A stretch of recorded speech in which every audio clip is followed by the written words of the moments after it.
where more charge is compressed on the helical coil. Oh, okay, I see. Ah. So in a manner of speaking, yes, it is different than a Z-pinch. In a matter of speaking. Well, a pitch can use that same dynamic. It probably does use that same dynamic. It's just that the charge is higher on a pulsar than in a quasar. Or wait, well, it's a different type of, probably the same dynamic. Okay. The atoms are. Well, no, I get what you're saying. The dynamic, though, is that you're having like a pulsar is actually like sort of like the beginning. It's a birth plasmoid, so to speak. Or sorry, a pulsar. Oh, God, okay, I'm totally cool. wrong. No, I was thinking quasar. Oh my God, I'm totally wrong. Yeah. Wow, I told you I was going to be scatterbrained, eh? What's a pulse? Pulsars are Pulsar and the cycle, right? No. Pulsars The end are of the cycle of a. No. They're much smaller. Basically, a pulsar is something that we think is like a rotating lighthouse in space. That's what the conventional idea is. So, because way back when Binary star system. Well, usually they are binary, and Like a binary star. but it doesn't have to. It doesn't. Well, it almost has to be, but that's because the electrical reasoning. But long story short, a pulsar will give off pulses because they think it has a pole or something that's just shooting out a beam, and that beam hits us because we just happen to be aligned, so we get hit with this wonderful pulsar as it spins. And the reason that it's spinning so fast is because it's basically gravitationally collapsing. And the reason that they came up with that is because of how fast they're spinning. Because no planet could stay together at like 33 revolutions a second. Get my meaning? But obviously there are pulsars now that we're measuring that are going very, very fast. Like ridiculously so.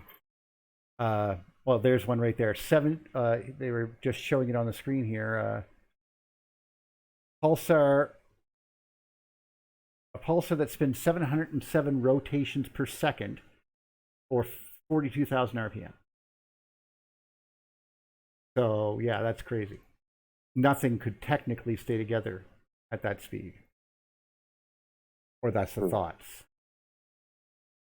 So that's basically what we're trying to get into, and obviously the big thing. I mean, the Vela pulsar is the picture that I have on the screen there. Well, do they? Go ahead. Are they regular, or are some of them erratic, and or are they regular pulses at regular intervals? There is actually a thing I was just looking up. And because they're called glitches, I'm looking them up because they don't. I was telling telling a friend of mine, actually, I was telling people here too, that I was talking about some of these things to people who were astrophysicists, and they had no friggin' idea they even existed because it's not their thing. They don't study neutron stars or something, so they don't ever study this. But basically, what they've that they don't do interdisciplinary approach or to it, you know. Oh, clearly. But I mean, it's weird how they don't think of that. Well, I think the big issue, actually, and obviously I'm totally with you on that, but the really big issue is the glitches. Basically, you could tell exactly when you're going to get hit with a pulse. They're perfectly timed, except when they're not. And basically, like a capacitor can sometimes, if you have it linked in I guess you could say a random assortment of capacitors and inductors, sometimes, even though for the most part things are happening very regularly, what will happen sometimes is it doesn't have to discharge that 1 second, that one time. And so it doesn't. For electricity, we don't care. That's normal. And what I mean by that is that if you were building a plasma oscillator, we can do that with the same thing. A plasma oscillator would be like a vacuum tube for a guitar amp. You know, not hard to understand. But what happens with the glitch is basically it stops and then continues on at a perfect speed, at a perfect timing. So basically it's like click, click, click, click, stop, click, click, click. Like it doesn't even miss a beat except for that one beat that it missed. It's like your heart skipped a beat. Well, if it's spinning, then this is impossible. You basically said that this thing, which is a star, suddenly went to 0 spins, it suddenly stopped, and then sped back up again, and didn't blow apart, even though it was rotating at 42,000 RPM. Are you out of your mind? If it went through a torus or some sort of toroidal structure or something, I can see that possibly happening with the throat of a rapidly spinning throat and then coming out on the other end. Well, discharge. This is basically a problem with their theory. They have nothing to explain this, because the amount of angular momentum this would be crazy. Basically, I think it says something here that so what they think, they don't have a clue for this, but they basically made up this bullshit.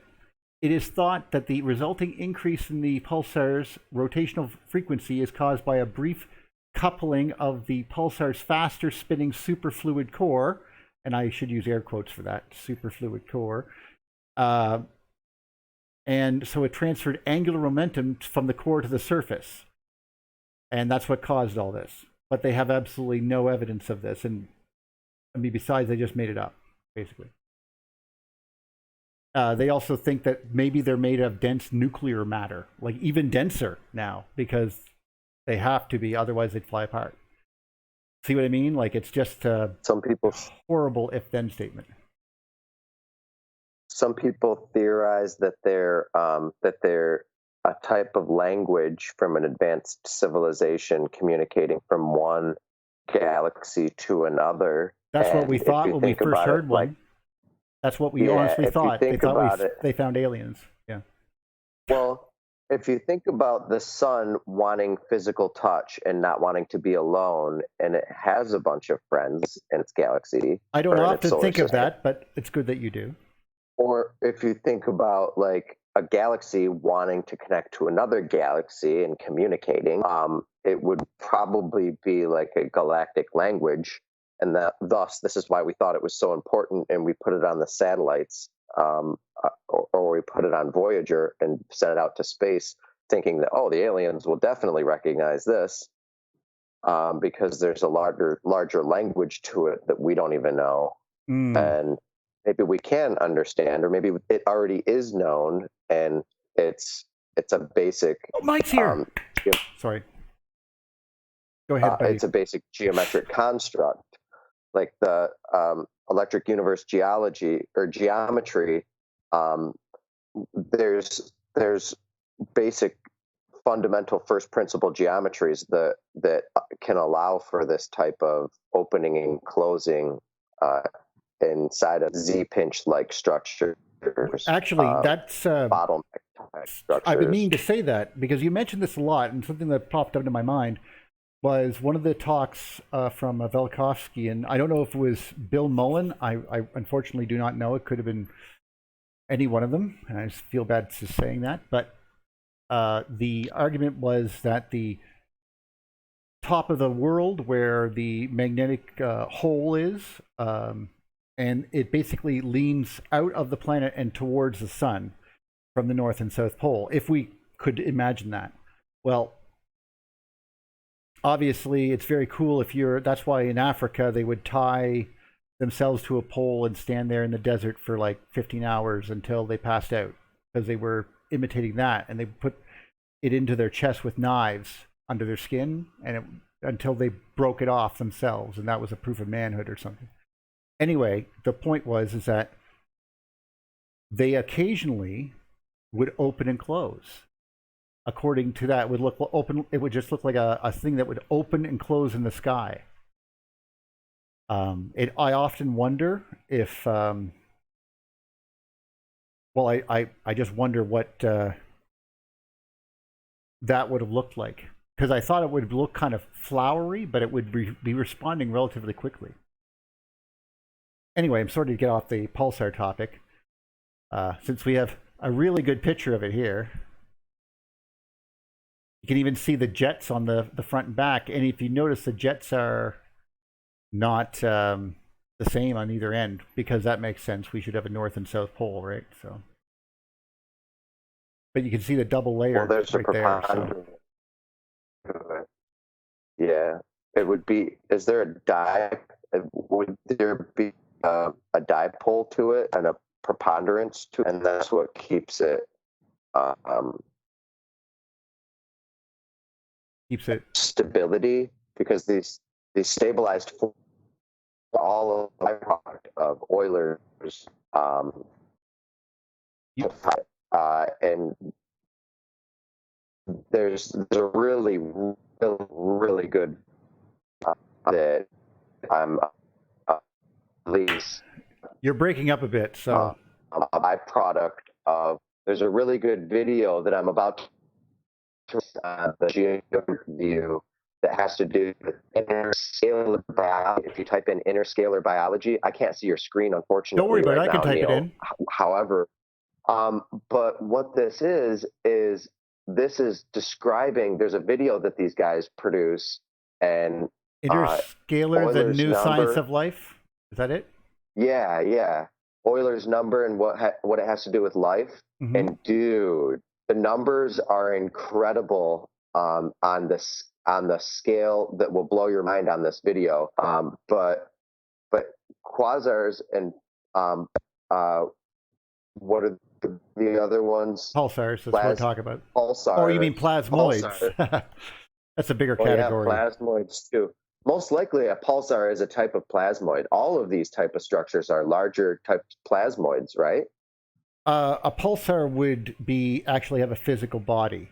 I'm not sure if the plasmoid at the center of the universe has a physical construct, a surface, and the reason I don't think that, and I'm not sure, but the reason is because it just seems so amazingly on fire. I can't envision it, but you know what? I could be wrong. So we don't know for sure. This morning, Neil, I found this article that it might be new, but there is a largest force in the universe, most powerful force in the universe, and they're calling it a galactic tsunami. If you've ever heard, I haven't studied it yet. I haven't even looked at the article. It just came out, I think, but it looks pretty interesting. Quasar tsunami rip across galaxies. Okay, I see it. Okay, I'm just. Yeah. Oh my God! What? Sorry, I don't want to say BS right here, but it's BS. They're saying mechanical energy, so that's already hurting my brain. But anyway, okay. Quasars are not extremely remote. I'm not saying it was aliens, but it's aliens. Anyway, the black hole devours matter, blah, blah, blah, blah, blah. Okay, I'm trying to learn about what they're seeing. So they're seeing quasar winds snow plow across a galaxy's disk. So the pulsar forms, okay, or so the quasar forms that is being ejected, and apparently it creates a bunch of new stars that are violently sweeping across the galaxy, causing star birth to cease. Okay, actually, that makes total sense. Sorry, thank you for pointing this out there, buddy. That's really nice. Because we were talking about this the last few episodes, and one of the things that popped into my brain was this type of thing where we're basically, well, you know how we talked about electrical strikes and how a lightning can strike somewhere, and even though you can get killed because your legs are too far apart and you have voltage going through your body, basically, and you get a loop current going through it. Well, we understand that, but basically, even though we mark it as zero, it's not always zero. ground is not always zero, but obviously these things happen. But what it seems to be seeing is when the quasar sort of pops on or goes up a step, if you know what I mean, if you know what I'm saying, like to the next grade of quasars, it will consume or basically pull in all the, I guess you could say, star-forming power in the immediate vicinity, which makes total sense. It's basically changing modes, right? So it's just very interesting, but I'd have to look more into it. Otherwise, I'm not learning anything. So, but thank you for that. Okay, so how are these? I keep getting the word mixed up. Not quasars, Pulsars. Pulsars. Mm-hmm. How are pulsars made? Let's figure out the formation of these things. Okay. And the death of them. So a pulsar in the electric universe model, if I was to be a betting man and if I was listening to Don Scott, they are no different than any other star, except that they are in connection or close to another star, or planet, which they are sharing an electric field. So it would be like if Jupiter and Saturn were very close together, like during the Clash of the Titans time or whatever. But that's probably why there was a bumping noise. Remember? We talked about that. Why is there a thumping noise and everyone's hearing the thumps and they do dances all over the world? That's probably what they heard. They heard pulses because those two bodies have basically very large magnetic fields, but one is bigger than the other. Or it could just be rhythm. Sorry. Well, it's rhythm, but basically the rhythm is set up because of an asymmetric electric field. Basically, a relaxation oscillator occurs, and that's basically how you would set up timing for something if you didn't have a crystal. Like if you said to me, Neil, I wanted to make sure that it's getting 60 hertz, 60 beats a second going through that thing. I go, no problem. I'll get the inductor. I'll get the capacitor. I'll get it in there, and I'll do the measurements, and it will go boop, boop, boop, boop, boop, boop, boop. Now, it won't be as accurate as a crystal because crystals are awesome, but still, it'll be very effective. And I think that's why when I said that they sometimes glitch, well, like I said, crystals are really effective, but the fields themselves are, if they're asymmetrical, even a little bit, then they will occasionally glitch. I mean, we couldn't even tell that happened until we were watching them with like something that would watch it all day long, all night long. Like we couldn't see it with our eyeballs or anything. So the thing is that they invented the pulsar had to be heavier because it's spinning so fast. And that's when they got the idea of a neutron star, because then they said, oh, it's just made of neutrons. That's how dense this is. It's so dense. And they made that one up, and then they went to black holes, which is all just BS on top of BS on top of BS. Because in actuality, it looks like a very energetic solar system with a close orbiting binary or large exoplanet, like Jupiter orbiting right where Mercury is or something. Well, it'd have to be bigger than Jupiter, but you get my meaning. Because the sun's huge, is what I'm saying. So that's what I'm trying to explain from our point of view, and it's what they see that's the part that's kind of messed up a bit, because they have to work within the laws of inertia, and they're starting to see that things are behaving like, I don't know. They're basically seeing falsifications, and they refuse to allow the falsification to occur.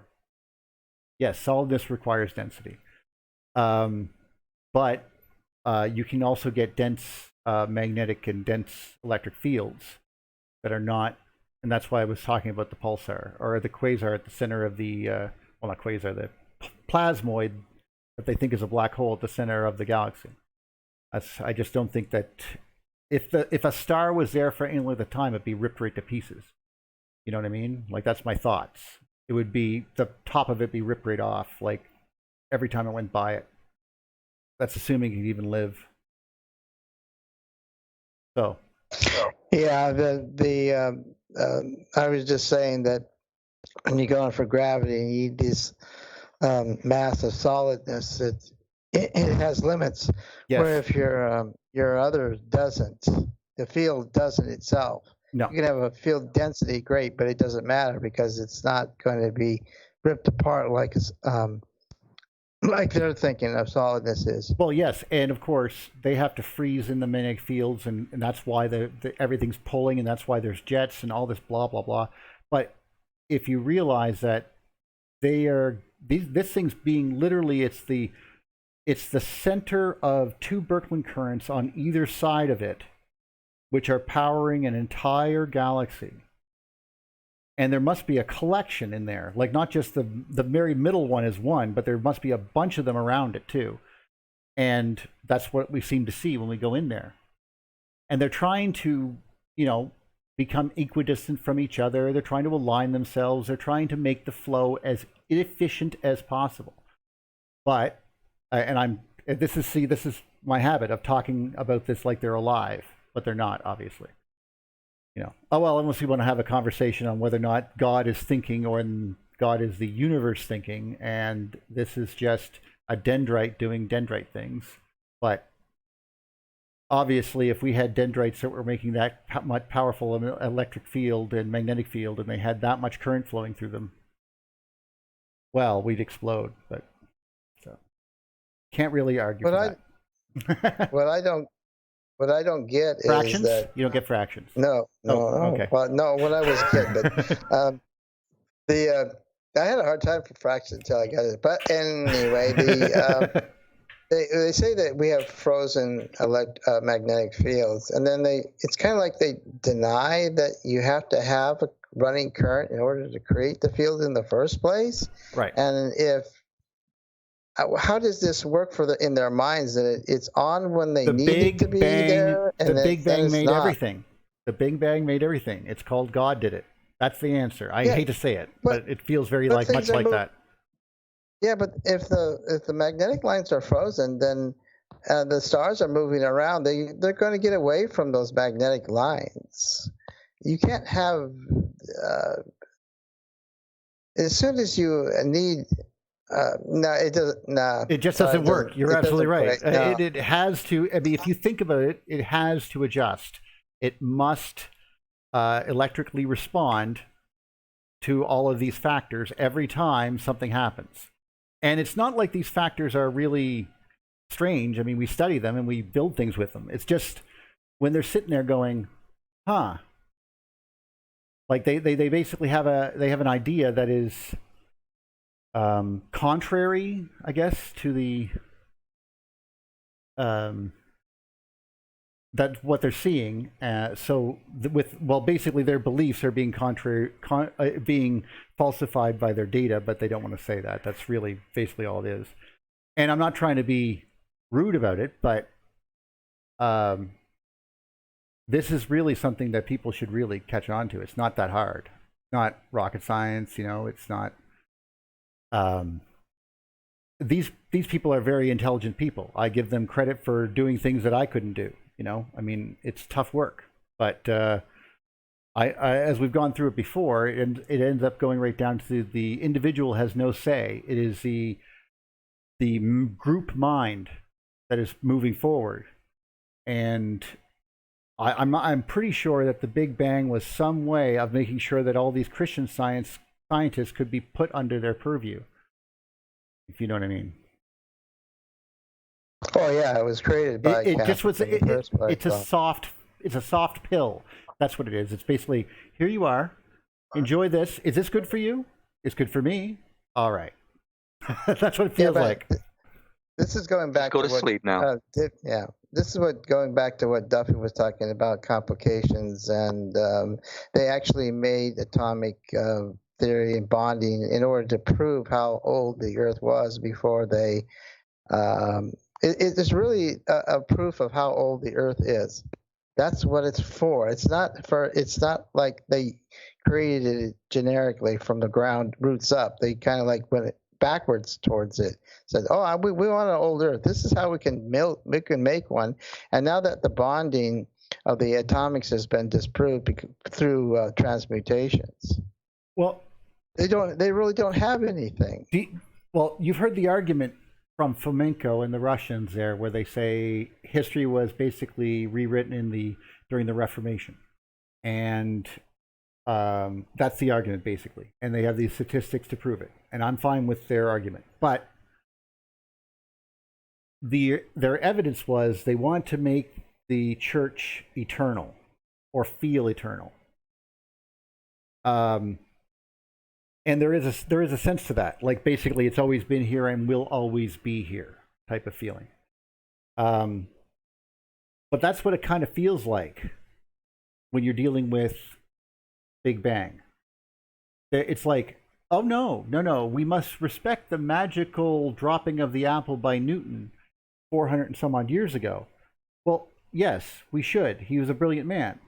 But come on, we've learned a lot in the last 400 years. You know, not trying to be rude here, but Well, the thing about Fomenko is that he wants to start it at that and go backwards. But what was the Chinese doing in the 8th century, recreating all their astronomy from the ground up, and so that they could go in the past? Why would they bother to do that if you know, in the Reformation, they come up and they say, well, we're gonna make a completely new thing. Why would the Chinese be working on for a century, recreating their past, if nothing existed? well, yeah, and they did try to. I mean, the emperors were notorious for that. Just like Egyptian pharaohs were notorious to recarve sculptures. Blah, blah, blah.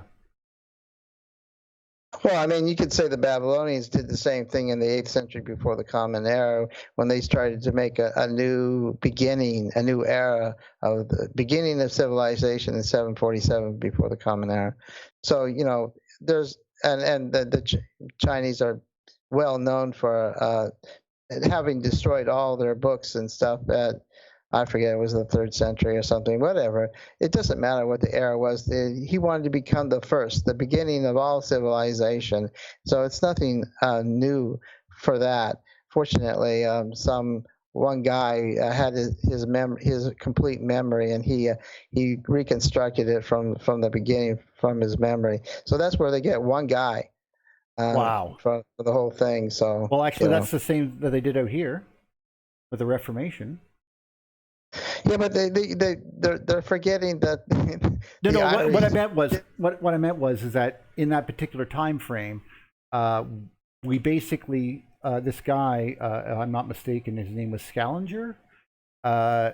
He basically had the books, or they got rid of the old books and they copied them into these new books, as you would likely do, and basically they just took the church words as gospel, literally. So whatever the records were, that's what the records were, and they didn't bother trying to figure it out. They just said that they weren't lying.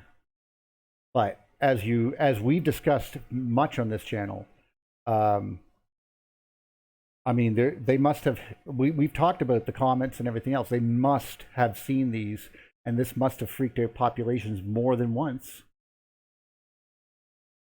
Although I'm very glad that we've come to a conclusion. Agreed. Well, that's my thoughts on that. I don't think that they would. 12 labors of Hercules. You've said it many times. Well, they must. The people would freak out every time giant comets would come by, and if so, until they stopped killing everyone. But even I mean, I remember talking about the story of the boy who cries wolf and the Chicken Little story all the time. Like, I mean, and I was, well, it would be the 1970s and 80s. So that story is like literally 2,000 years old.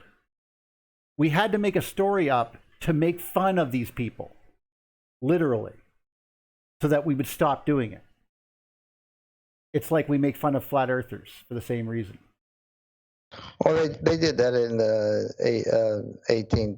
19th century, as far as that. But as far as Scaliger is concerned, he only put it in a particular exact timing. The rest of it, everybody was pretty sure about the last 23 centuries of, Rome and up to Alexander the Great. And then some would go as far as to Cyrus the Great in the 6th century before the Common Era. So they had the, it stacked on the row on right. And there is a traditional one, which I, in fact, gave. So they had that, and it's a matter of trying to put exact dates on these things is what he was doing. So he was using a system that was in existence. And when the mathematician, that Russian fella, that Russian guy, great guy. You got it right. Great mathematics, perfect. It's just that their assumptions are wrong. That's all. Yes, that makes sense. You were saying there, my friend? Yes, and it's weird because somebody just bought the new Chronology up to me at work. Because when you Google conspiracy theories, he pops up, and I was like, "Oh, new Chronology is flamenco," and I'm like, "Uh-oh." You don't want to go there with me? Well, Please don't do it. Well, no, don't try it. Don't go there. Well, it's because there's so much of it. I mean, to question. However, that said, I know why it pops up there, and I'm comfortable with that. But if we were more aware of the way that things were in the past, we would see like much more evidence for this point of view. And but I'm okay with that being a quote unquote conspiracy theory, because what it does is it shakes the boat, and the boat needs to be shaken. I mean, none of us sitting here. In fact, I don't think there's anybody alive except for maybe a few Egyptologists that would say that the history of Egypt is right. You know what I mean? So what are we pretending here? There's got to be, you got to question that. If you can't question the church just because people are in it and you're going to be offended, no, that's not how science works. And it's funny because Fomenko's name will come up and Velikovsky's name will come up, but Professor Heisen's name doesn't come up. Even Emmett Sweeney, his name doesn't come up. Well, Trevor Palmer's really a mainstream academician, so his name isn't going to come up. But it's not going to come up because they really write some very interesting articles and papers about the subject. It blows my mind every time I read the articles, new articles and stuff. And it's like, wow, just wow. We weren't keeping time accurately. Who was keeping time accurately, quote unquote? If you're in a situation where, you're in survival mode, we'll call it. This isn't even really survival mode right now. Just on a farm. Just on a farm with no power. What day is today? I don't know what today is. Ask somebody else. That's the only way you're going to find out. Yeah, this comet just came by Earth, and there's nothing to eat. I don't know what day it is, dude. What does it matter what day it is? I just see human beings across the board is not doing these things consistently for a very long time, and it's all kind of real recent in terms of putting it all back together. Like kind of what along lines of what you and James are talking about. It's like, wow, guys, what year are we really in? That type thing comes up, but Well, and we've heard that since, what was it? The Russians had a 6,000-year calendar or something? I didn't even understand that. So I don't know. Yeah, we're just trying to figure it all out. But to mention things like that, it does cause a bit of a stir. If you talk to someone and you're sitting down having an intelligent discussion and you mention things like what we're talking about right now, it's like, wait, what do you mean? We've been spoon-fed. I mentioned this yesterday. So we've been spoon-fed so much that we should be questioning the prevailing paradigm, if you will. We should. Why shouldn't we? Of course we should. We should. We absolutely should. And this constructively and I think we talked about the other. I think we talked about the other day on the show where we were saying we were talking about gravity and it going and doing old experiments again. And I think that we talked about just a few years ago that someone redid all of Galileo's experiments involving gravity. Wow. And learned some new things. because we thought we knew it all, but we did not realize that certain things happen. Like, what do you mean? When we drop two balls, they begin to approach each other, but only if they're made of certain materials? What the fuck is going on there? You know, like... Yeah, right. Like, I think and somebody too, Neil, I sometimes you look at stuff on the internet that's really interesting and you don't bookmark it and you're like, where was that? Somebody had... I have a list of bookmarks in my head that are just drawings there. drawings and the earliest photos they could find throughout the ages of China, Africa, and Europe. You wouldn't be able to tell one from the other. Especially, we were talking about like the collective unconscious, so to speak, where some people, I guess, and I forget who, Greg J may have shown a video. Somebody was talking about Roman type arches in the Americas, South America, that or something, was and aqueducts. That was New Earth. New Earth, right? Episode, I think it was episode 7, and it talks about basically it was about the Americas and ancient structures in the Americas, and they were showing old pictures of Roman structures on aqueducts and stuff like that in the middle of Brazil. You know, and the statues are naked, and they wouldn't do that, you know. And aqueducts are genius to me. Yes. Well, let's get the water here from here to here. But I think, and with art across the planet and building structures, like looking at Mesoamerica and India, there's some similarities. Right. It's because we were thinking and doing things at points in time the same way. Right. Instead of it being, no, well, this belongs to this, the Great Wall of China. Well, that's really not Chinese. It's more, you know, European. Mm-hmm. Maybe it's everybody has this collective unconscious more so that we are doing things the easiest way possible and what makes the most sense everywhere at a period of time, you know, with what we already have. Kind of cut and dry to me, but some people don't look at it that way. We saw that, I think it blew me away when we were talking about, or it was actually on a Facebook meme or something, and they were talking about a bone that was smooth on one side, and they didn't understand what it was used for.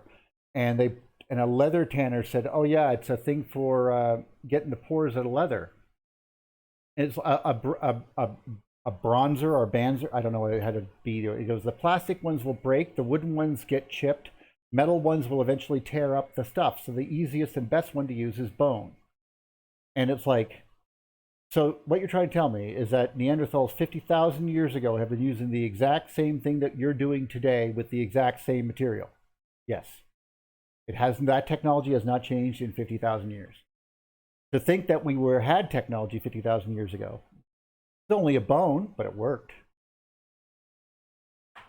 I have a question. I have an answer, maybe? I don't know. I asked it in the live chat. Who's playing like dislike with me? Someone's playing like dislike with me. Who? What?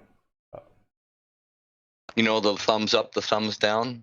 I'm giving it thumbs down and thumbs up, and someone else is doing the same thing with me. So I play like dislike every once in a while. Yeah, well, you don't actually. I see what Brett's having to do there with regards to EU, but because it gets into mythology, you don't have to bring it to mythology. We're just very comfortable with it here. And besides, the stories are pretty fascinating, and I think that's what drives me into it. But you can imply it without.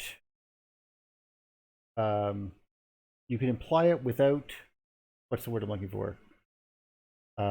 Outright stating it, like you would say something like, for example, and when the Manet field opened up, it might even look like a flower. Could you imagine what it would have looked like on the planet way back then? And you don't even give them a time frame; just leave it just sometime way back then, before Rome. They don't have to know, and don't ever bring it up again.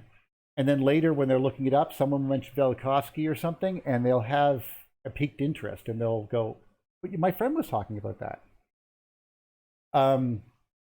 Hey, Electric Cosmology, that's Phil. Yes. Well, speaking of that, James is the gentleman who does the timeline stuff. So the other gentleman that was talking was Sean. Sorry there if I did your job for you there, Rick. I just wanted to know. Although Oh somebody, no, I'm busy playing. I'm busy playing like and dislike and explaining the rules.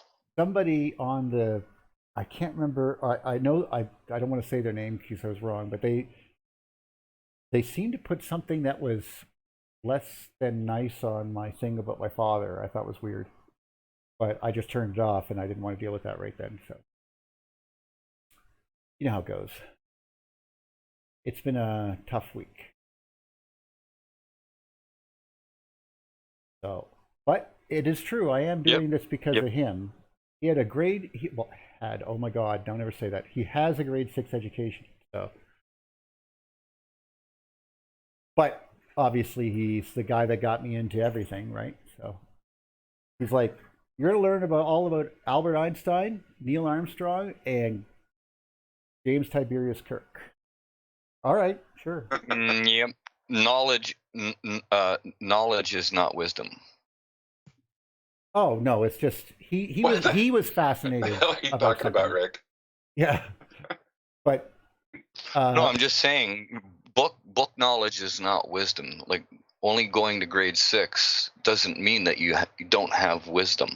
That's what I'm saying. pretty sure he had wisdom before he even went to school. I mean, he was a 7th son or something, so like he wasn't the guy that was going to inherit the farm, and he wasn't the one, so that type of stuff. But he was like well, I am like him. He's dreams. He has ideas, and he he loves mom, so, and she's like really devout, right? So you're like, okay, and he won't make fun of her. So when you think about that, you're like, you have to have respect. And he has such strong morals, I think, is the thing. Like, no, you do the right thing or I'll kick your ass. So The way it's supposed to be. Yeah. Well, we don't punish people as harshly here for doing the right thing. If you break something and it was technically a crime to be trespassing, no one's going to press charges against you unless you're a real dink or they're a real dink. And even then, it's not up to, like, it's not a press charge thing, because they decide whether or not they're pressing charges or not you. So. Yeah, there's a lot of people who go to college and afterwards they never read another book again. So it doesn't really matter how much you start with or what you have. It's whether your interests continue to make you grow. So it's the growth that matters. It doesn't 100%. matter how high you get there. So 100%.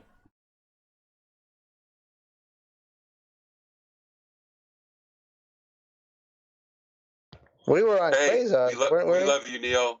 Oh, We love you, and we're giving you virtual hugs, and you are a wonderful man. And your father is very, very proud of you. That's all I have to say. well, yeah, I hope so. But yeah, there is it's just been a tough week, but they're gonna, I don't know, run some dye through them or something to figure out some stuff, and hopefully it's not too bad. So I don't know. Sorry for getting completely off the Pulsar topic. My apologies there, folks. You know, the funny thing is, Neil, it's your fucking show. That's true. At the end of the day, it's your fucking show. I was sitting there. I was sitting there, guys, and sitting there going, people are really worried. I see a lot of people freaking out. Maybe we should like talk about what's going on in recent events. And it's like, no, I'm sick and tired of that. It's like, well, fair enough. Because I mean, Yeah, we've had weeks to sit here and meditate for the last 2 weeks. So yeah, I guess it's what it is, right?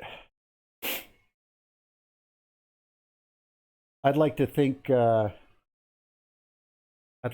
we have the potential to see like this is the first time I think that we would even get close to what it must have been like in the past since we've learned it.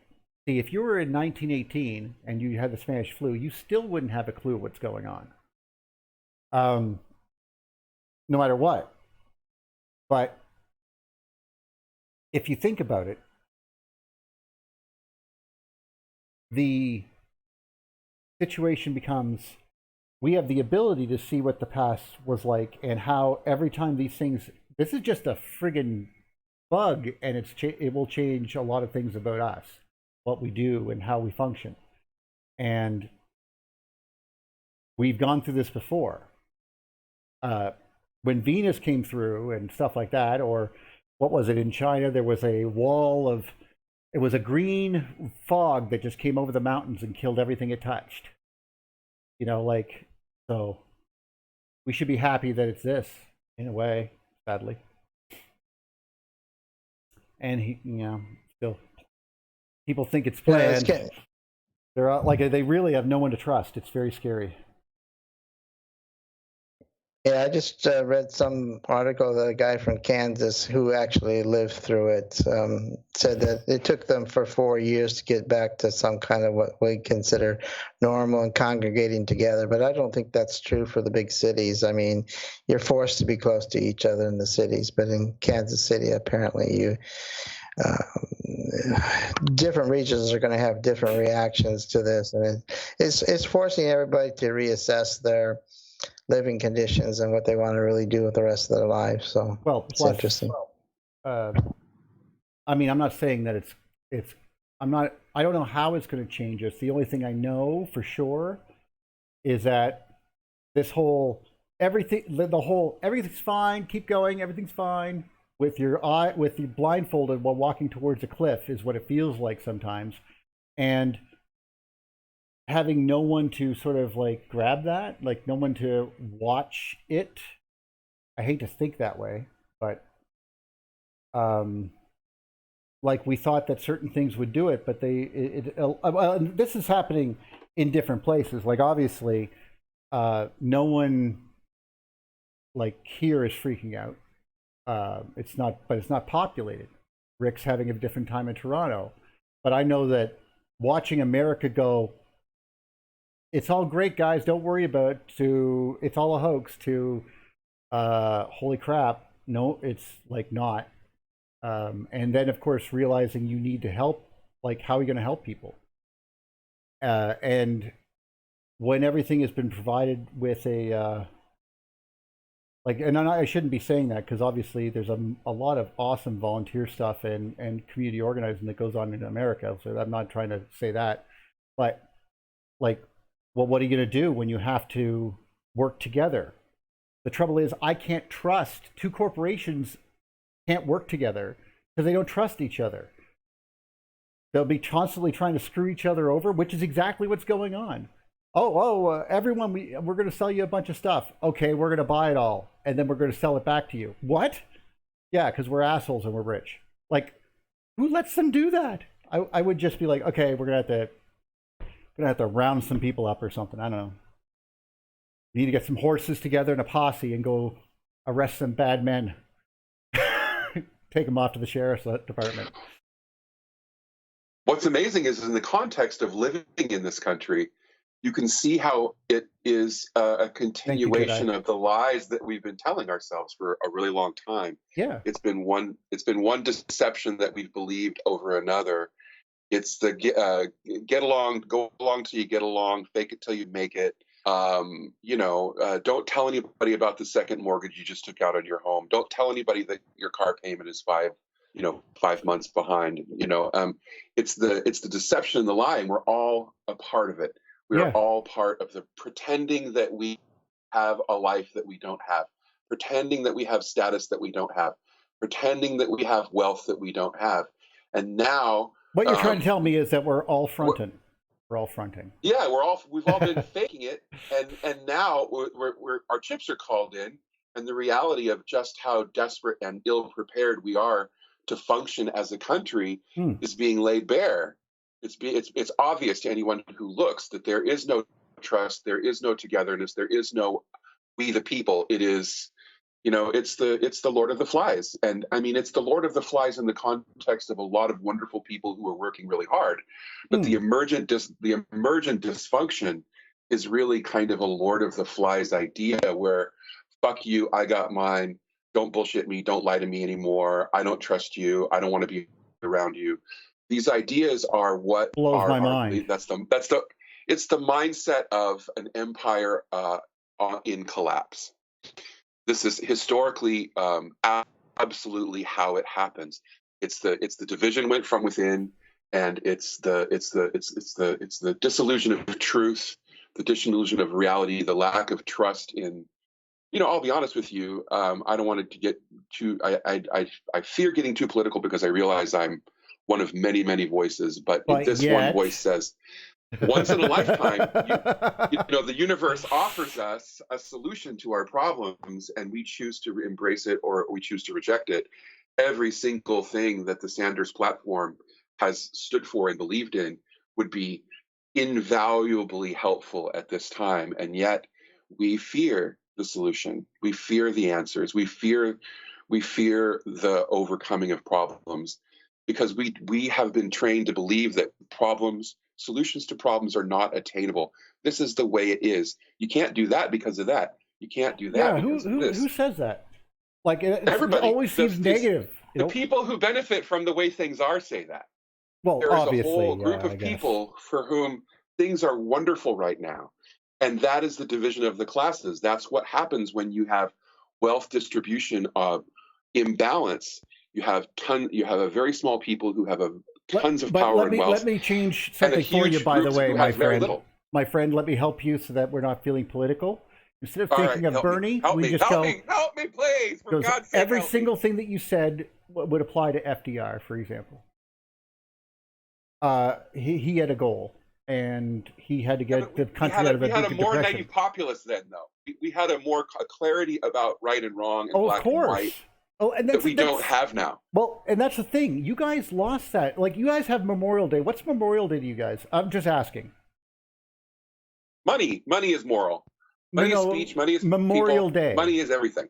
Oh, Memorial Day is money, too. I don't know. What do you say?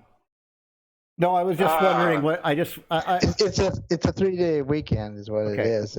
Nobody really remembers what it means. Yeah, it's meaningless basically. We don't have nobody's alive and they don't care. Up here, it's called Remembrance Day. It's November 11th, and at 11/11, you go silent. The entire country stops for a minute, and then we move on because we're supposed to remember the people that died. And I've met a few of these people that were in World War II. Both my grandfathers and a few others, obviously. And they told you stories, my great-grandfather as well. But it was, to them, they were saving the world. And it was really important. Like, I can't envision that kind of clarity sometimes. Although we do have our issues. Don't get me wrong. Singular purpose. For a good reason, obviously. It's very funny because it's World War II assumed that because 11/11 is World War I ending the Armistice Day. That's probably exactly where it's been Remembrance Day since then. Armistice Day. Yeah, but I mean, the World War II, took it into heart because they basically fought World War I, and World War II is really just a continuance of that particular war that they finished it. They held. So that's how they kind of We don't need it. Long story short, yes, that's exactly what happened. Well, I mean, in Canada, as you were saying, that they take it more to heart. Because they still remember their, cousins and uncles who died in World War II. My dad was 17 when he went in 43. So World War II is very important as far as, for God's sakes, everything. Well, maybe it's also that fact you guys had Vietnam, and that's fucking weird. Like, you guys had a thing where we had a war that was for everything and everyone. That's the last thing we ever did, and that's the only time we ever went. And then suddenly Vietnam, and then we didn't have that. But you guys are like, no, the government's going to screw you. They're going to send you to die, blah, blah, blah, blah. You had like what was his name? Cassius Clay, Muhammad Ali doing his thing, going, no, I'll beat people up and I'll punch him in the face, but I will not kill him, and I'll go to jail, and all that crazy stuff that must have just changed America, so like to make you not trust anyone. I mean, Lieutenant Dan, with no legs there, on that boat with Forrest Gump. Our generation was traumatized by that particular thing. And besides the assassination of Kennedy, Roberts, and Martin Luther King, and all that kind of good stuff. But the problem is that the politicians, once they got in it, they couldn't get out. They couldn't be the guy who said we surrender. They couldn't do that. So that was the problem.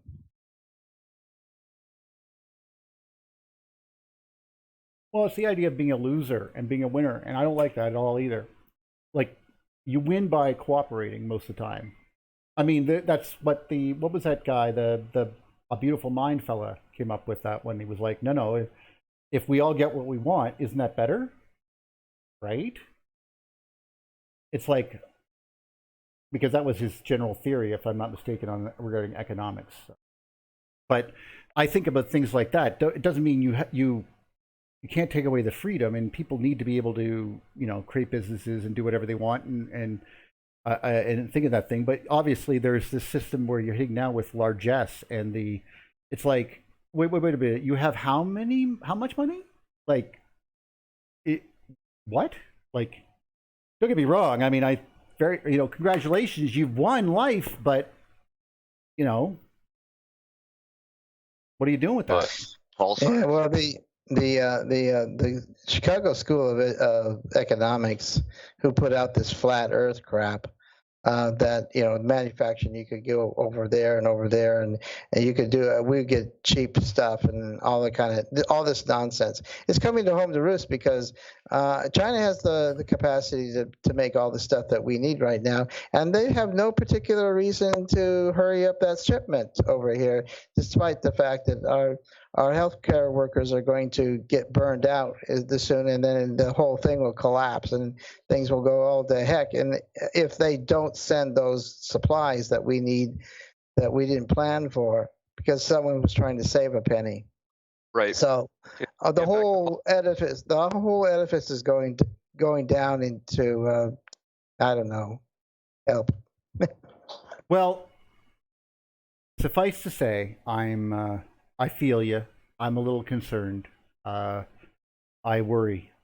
But hopefully, as Jedi Princess has said, we can not worry about the necessary politics as much and worry about, space is much better. Yeah. Okay, but I have one question, though. What is the flat Earth deal? Where did that come from, and why does it exist, and what is the purpose of it? I think here's my conspiracy theory. I think the flat Earth thing is it's a false flag to draw people away from the electric universe. That's what I think. Really? I've done my research. I'd like to add my 2 cents in. I mean, the flat Earth originated from the Phoenicians finding North America, finding the copper mines in the Great Lakes area, and they told the rest of the world that the Earth was flat, you would fall off the edge. I think I've done some research and I've looked into things, and I think that's the case. Well, I'm sure there's all kinds of reasons for that in that particular one, but in the Bible they talk about the 4 corners of the earth, and that's kind of like where the literals come in, and they make an ideology and that kind of stuff. And as you say, the physicians would probably not want anybody else to be going around getting their routes that they're making a lot of money off. Oh my God, yes. If I was Phoenician, I'd totally lie to everyone. It would be like Phoenicians are to maps and C groups as Jewish individuals are to diamonds. Is that similar, right? And I only meant that in a comparatively no negative context. I just meant the Phoenicians were the original seafaring race in the Middle East. Yeah. Not the sea peoples, but the original. I mean, about 2000, 3000 BC, 4000 BC, they got strong and they were traveling everywhere. They went up to Greenland, and they went everywhere, man. They were everywhere. Sean was going to say something, though. What? Yeah, I was going to say something. Roger Westcott with the Chronia group and some others did a really in-depth review on that, because there's another professor from the African Centered Studies named Dr. Eva Van Sertima was writing books about that, and I'm swaying more towards the side of the Chronia group, saying that it's very, very speculative. The Phoenicians sailed the 7 seas. At the time they say they were doing it,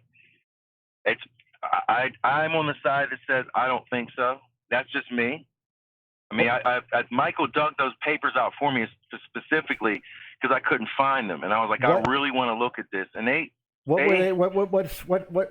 basically you're saying the Phoenicians did not find the 7 seas and all across the world, like the way people. Well, the 7 seas are just the rings of the planet, so let's ignore that. I know what you mean. Yeah, that they were seafaring people, but still in the Mediterranean, and not the Egyptians and the Phoenicians had this grand idea. Hey, you know what? We can sail all the way over there. You know, like they really gave it some thought, though. I'm just not, you know, I'm silly about stuff, but they. I'm not sure about it. I'm not sure about that Phoenician. I'm not sure about that. Transatlantic, it was called the transatlantic diffusion hypothesis. And it's like,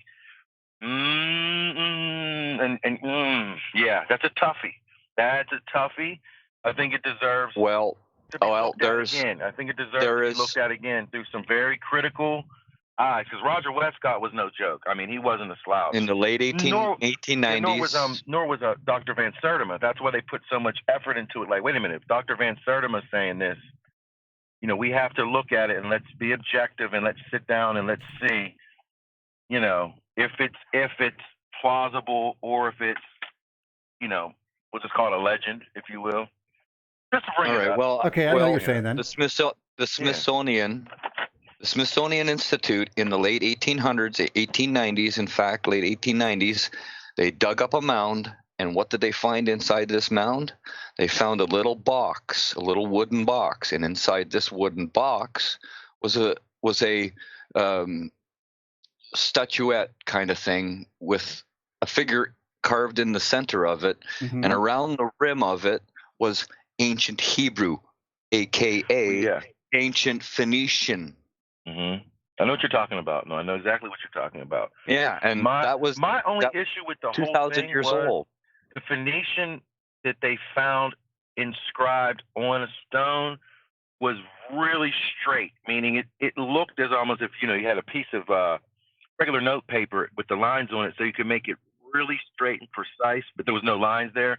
There's just some things that I don't know. You know what I'm saying? I'm one of those that'll say I don't know.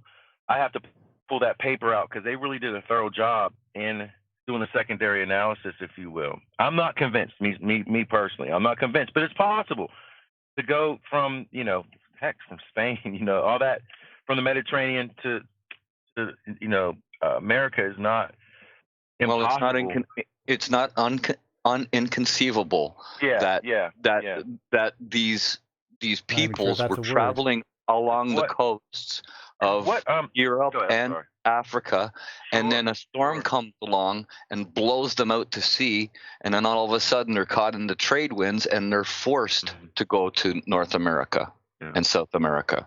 So it's not inconceivable. Yeah, because what Dr. Van Sertima was doing in the 70s, he wrote his books some of those books in the 70s, and his Egypt work is really good. But nonetheless, he was saying that that's possibly how the Olmec culture, if you will, started. And that's when they were like, whoa, wait a minute. Yeah, the Olmecs, you know, the Olmec culture. And it's like, well, was there contact? Did the people in the Americas have contact? What even Leif Garrett will say. They have contact with the Phoenicians going back farther. That is an interesting lane. That's an interesting lane. I just put the link that a reporter, Glenn Beck, was reporting on that. Yeah, I just put that link up for. I watched that that one night. That was literally. I watched that live. Really? That was crazy. Like that night, I was watching that. I was like, "What did I just watch?" That was, and I, of course, you're like, "Wow." There was lots of good parodies of that, though. I'll share it. But that's I'm not worried about him thinking about things like that. I'm more concerned about what is the actual truth on trying to understand it. I think obviously the flat Earth idea comes way back from when we had rings and stuff like that, and you had to try to figure out why there was a glowing tree in the middle of the friggin' world and stuff like that. But not only that, the Cherokee Indians say that they are descended from Hebrew peoples. They have Hebrew symbols on their clothes in the ancient past. I mean, I don't know. What? Yeah, you guys came over here, and we already knew that Micmac were already well acquainted with Jesus Christ. They knew all about that. I mean, they've been showing up here for a long time because this is where you have to go home. 1200s, the Templars came over. Well, I think it was not 1200s, but a little bit later. But still, well, was it? It was 1199 that the Templars were wiped out. Was it 1199? I didn't know that. I think it was around there. I thought it was the 1400s. But anyway, my concern was the missionaries got here and they were like, yeah, we know all about Jesus. Yeah, cool guy.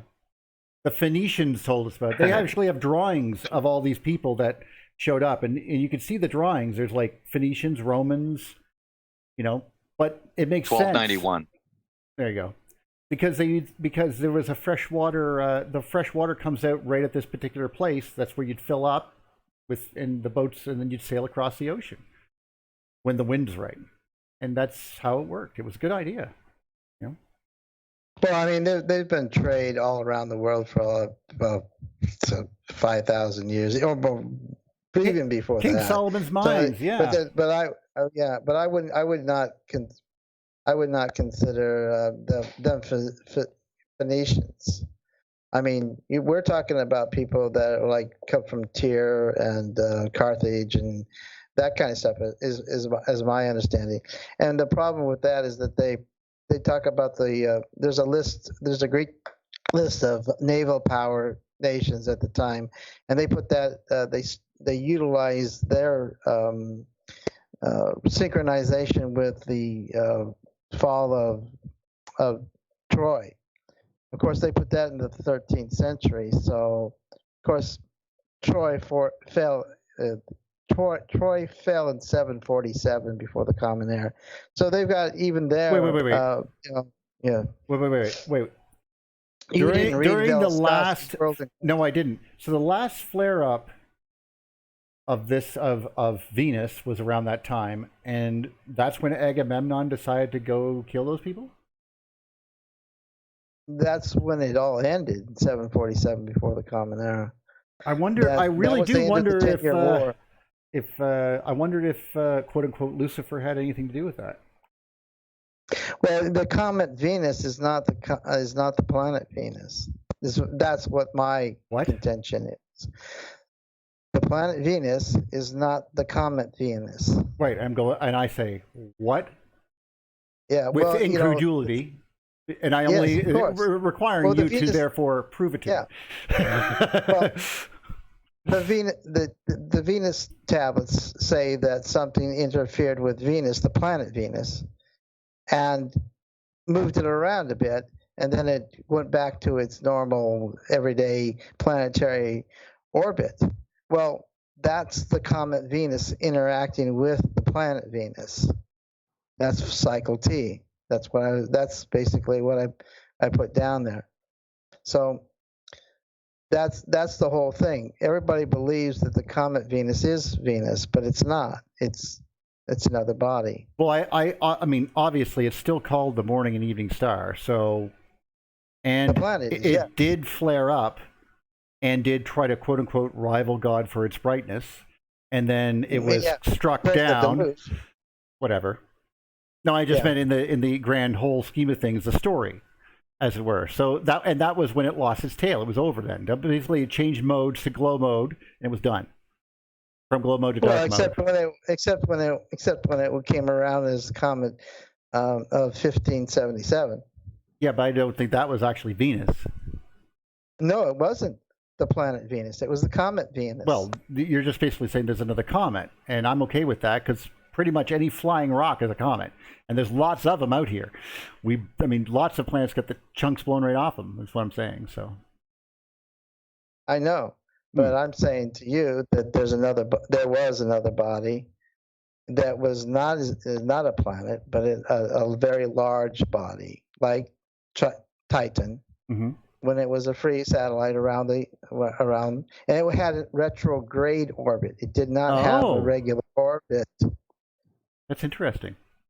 And that's exactly what the Sumerian, not the Sumerians, the guys at Nibiru, that's exactly what they said about that body, is that it had a retrograde orbit. And if you look at the cylinder, there's a little. Yeah, they said it had a 60-year orbit. Of course, they doubled that. 60 times 60. Like I said, anything that was holy, they doubled the 60 times 60. Is it a code? Yeah, but that's a double orbit as well, because they believed in binary systems. So it had a 30-year orbit. Okay. And if you look at that actually means that it's no longer around. Clearly, that's whatever that was is hit a planet or been captured by one of the various planets and or moons. If that's my contention, is that Titan was a free body in the solar system until the 17th century. There's some evidence for that.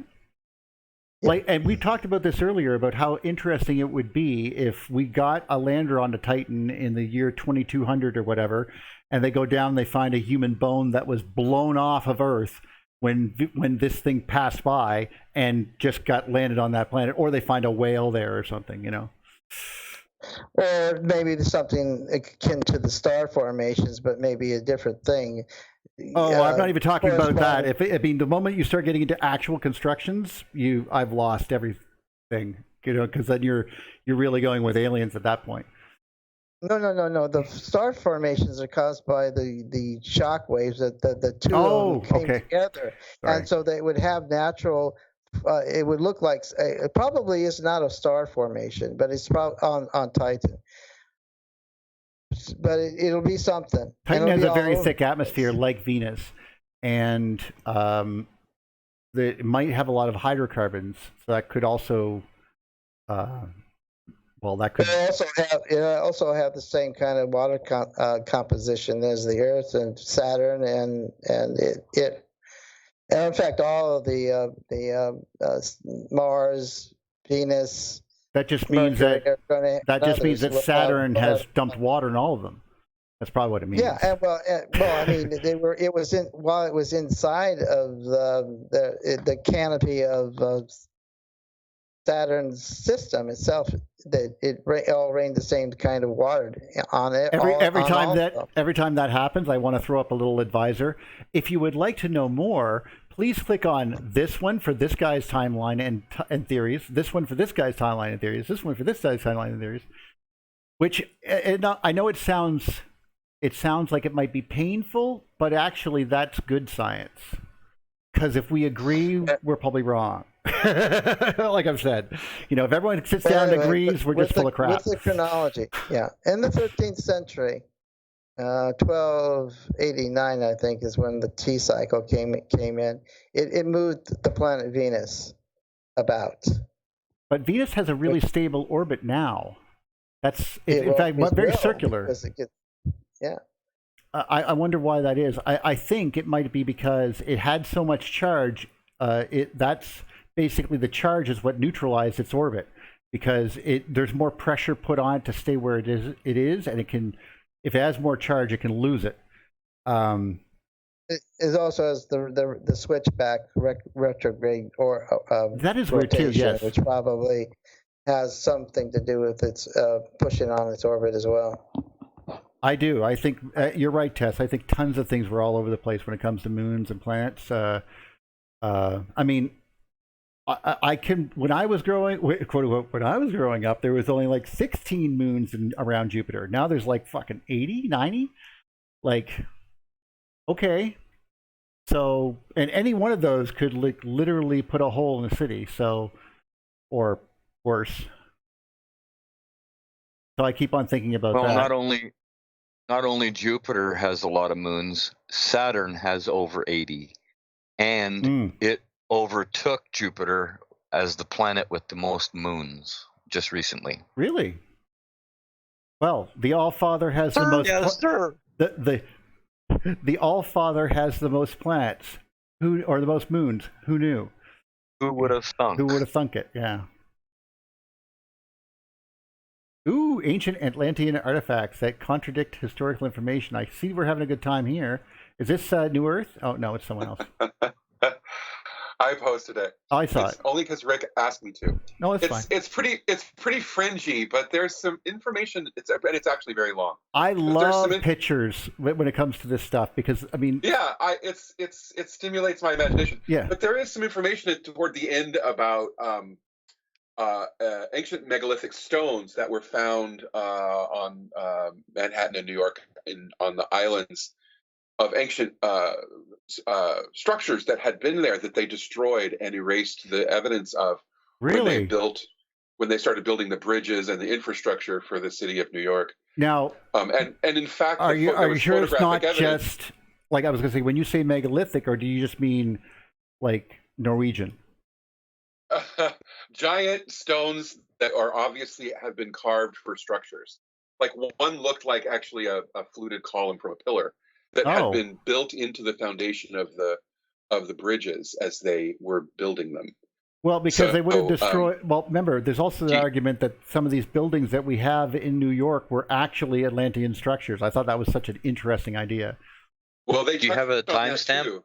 Yeah, I'm just sort of flipping through trying to find it. No, I don't. It's toward the end, and I just watched it yesterday, and I didn't do a timestamp or anything, but there's also some the theory that they were that the video tries to propose is that there are ancient, obviously structures all over America, right. And that America was that the Atlanteans were multicultural, and that that this culture that existed was multi-ethnic, and it was a singular culture, but it was multi-ethnic, and that the idea that it just sort of questioned a lot of our ideas. Basically, well, actually, we're not. Our current state is wrong. We were multi-ethnic, very much so, up until I hate to say it, until we started inventing the idea of companies. I know that sounds really terrible, but we needed to find new products, right? And we needed to take over land, so we needed something to attack cultures, and racism worked, stuff like that. So, but it doesn't mean that. I mean, look at what we did over here. I mean, the literally Canada was formed by the Hudson Bay Company, and the Hudson Bay Company is still around today.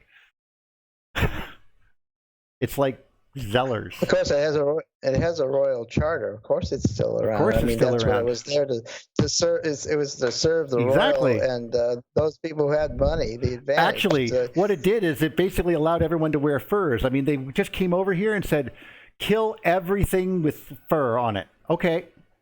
I mean, the amount of animals that were here is staggering in the Americas. Like, I mean, the sheer amount of animals that we had. I mean, in my lifetime, it's changed. So, to make hats, to top hats. Yeah. Beavers to make top hats. Well, beavers are not what I'm talking about. Beavers are always going to be around. They're just fucking rodents.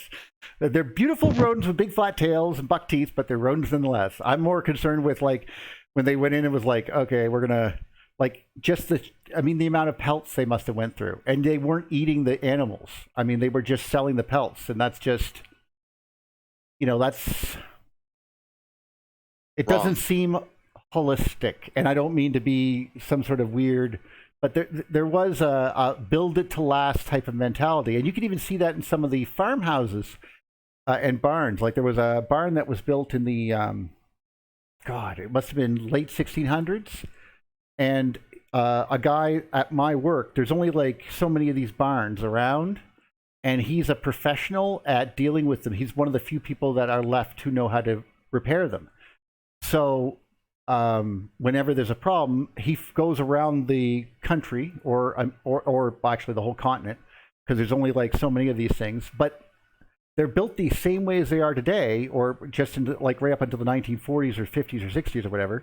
But they're huge. I mean, some of the blocks, where you would use a 6x6, they were using like a 24x24, you know, and these things were, the trees that they chopped down were massive to make these structures, you know, and it just makes you think about how much was here, you know. That's all.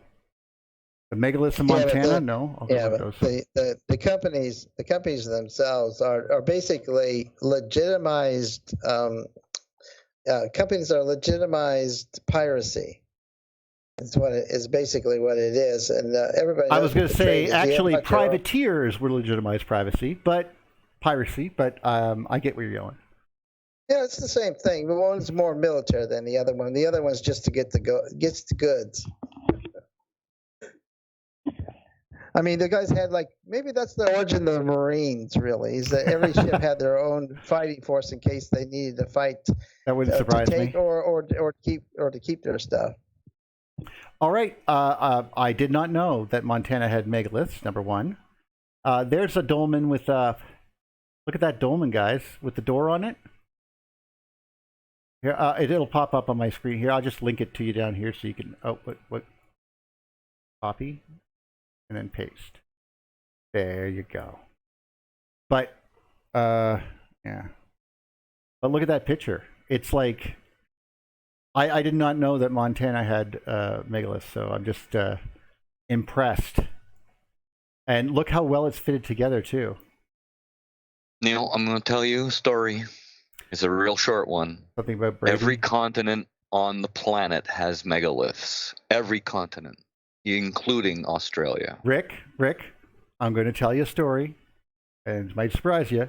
Montana's not a continent. Well, North America is a continent. Oh, you guys are adorable. I know. It's great. South America is a continent. Australia's a continent. You China don't have to prove it wrong. It was a joke. I'm just telling you that I did not know there were megaliths there, and that's really well constructive. Like, look at that thing, and it has what's with the 4 balls at the top of it there, and it has a Japanese arch over it type crap. Like, what am I? Is that what I'm seeing here? Or? Sorry, I'm just blown away by this. A decorative dolmen. That's beautiful. The thesis of the video is basically that everything we know is a lie, and everything we've been told has been taught us by the victors, and that our perception of history is completely twisted and skewed. I don't know that this guy that does these videos is particularly interested in electric universe theory, but he's got the whole "we've been lied to" thing down pat. I can see that. It's crazy. Let me there you go. I'm looking at this one now, and I'm telling you, all I can think about is climbing to the top and getting my dragon word for my next shout. Anyone play Skyrim? No? Okay. Well, anyway. Truth. World of Tanks only. You're weird. So, don't get me wrong. I mean, I played Quake 2, or Quake, it was Quake 2, actually. Well, I honestly did not know. Thanks for showing me these. I did not know that there was a lot of megaliths in Montana. I knew that there was some hidden walls in a lot of places. And obviously, I'm very interested in some of these. Like, how'd they build these? Like crazy. Look at that one. Okay, you win at life. I don't know who built this. I assume that this is actually not made by anyone except for a giant or something who was just like told to go play in the yard, and he put these rocks together. That's what it looks like. And then he played with his 2 dolls, but the 2 dolls were actually 2 people, and they were scared out of their minds, but they played dead. So, yes, Dovahkiin. Rush did Rush did a song about that. They did? Oh. I did not know that. Yeah. I don't know every Rush song, sorry. I will figure out which song it is. Hang on. If it's on Signals, I've already heard it because I've listened to the album. But anyway. You said Rush. I know it's on Rush, 2112. I immediately got triggered again when you said Rush. Oh, Limbaugh, right? Okay, I got it. Yeah. Nope, not talking about him. Oh, this is nice. I didn't know that you could see these, the build-up of these. These are really good. Wow. Anyway. Just a lot of really nice stuff on this. I don't know what, I typed in Montana megaliths and megaliths of Montana because someone typed it in there and suddenly I'm all like, oh my God. I didn't know we had so many. It's called The Twilight Zone, by the way. It's a good song. It shows you how deeply committed to rewriting history we are in this country. Hey guys, look how old it is. Interest we show in the facts. Yeah, I know, it's eh? Amazing. But here, yeah, I'm gonna link this so you guys can take a look at it right now. But here, now, like I said, how old is that? How old is that structure? I mean, you can tell how old it is. Yep. You know exactly what. That's the owl. That's at the bottom of the totem pole, and that's the plasmoid. The dual plasmoid. Look, you're looking right into it. And there looks like an altar there right above it, or some sort of squarish piece there. And the two Birkeland currents are coming off the top of that. I've got to tell you that if we could put these things in a chronological order, you can really do some dating. And I mean, when we saw the perfect petroglyph on the shores of Hawaii, and they go, "That's 400 years old," and I was like, "Bull crap!" I mean, it's way older than that. I mean. Let's put it this way. You know, Sir Galahad, he went looking for it. I was looking at some panels of this guy that walks around in the Southwest and does videos of what he finds. And if we could figure out how they carved it into rock and what order they put them in and how they ordered them, oh, my God, we would learn so much. It would be an amazing feat. But you wake up lost in an empty town, wondering why no one else is around. Look up to see a giant boy you've just become his brand new joy. No escape, no place to hide. Here where time and space collide. Wow. That's gotta put that on my list. If people would put these things in order, you know. And I'm sure they tried. I know, but then the world ended on them, you know. I understand that, but if you could do that, if you can group them together and categorize them, eventually you begin to date them. Yes. You can move if you can put them in the order, and then all you have to do is find a date for one of those things, just one of them, and you'll get yourself a synchronization, and then it's all relative after that. Then you can start putting things together, because you'll find, you know, this is the same thing with geology. If Andy Hall needs to put these things in some kind of order of events that occurred. This is actually work that's already been done by people that are way different than us. I mean, number one, that's not Andy's thing. No, but he shows these particular kinds of things. Oh yeah, you know, and they're going to be some things are obviously older than others, but we're only talking not even 40,000 years here for most of this stuff. So once you start putting them and stack them in order, then you can start to date them. Just saying. No, you're right. I mean, dating the Venus figurines was a good first step when we start realizing that they're all connected, and that they because they're so old they have stratification to date them, so you can see it develop over time. I know it sounds. Well, I think Errata will have a big role to play in this, because it was destroyed around 20,000 years ago. Its culture was 24,000 BC. and it was destroyed around 20,000 years ago, thereabouts. And the images on their pottery and all of that, all of the images that were carved into the grottos in Shunan, all of that stuff is at least 20,000 years old. None of the newer stuff is carved in there, because everybody left that area and spread out around the world. They went out to China and started up Buddhism. They went to India. They started the Indian civilizations. They went to Sumeria and Egypt. And we don't know if they actually did Italy. that. I mean, they must have survived. Well, Tim and Lee, if you watch the video, Tim and Lee Hooker show us that's how they spread out around from this devastated area. They spread out around all the way out to Ireland too, all over the European continent. Sorry, go ahead. Actually, no, I was just saying, in the video that I watched that you pointed to, he actually at the end suggested that the later date actually is 45,000 years ago.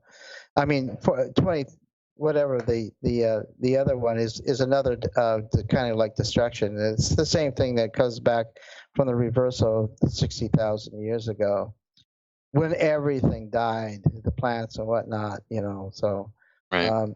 These are long-held traditions, as you say. The Buddhist, the other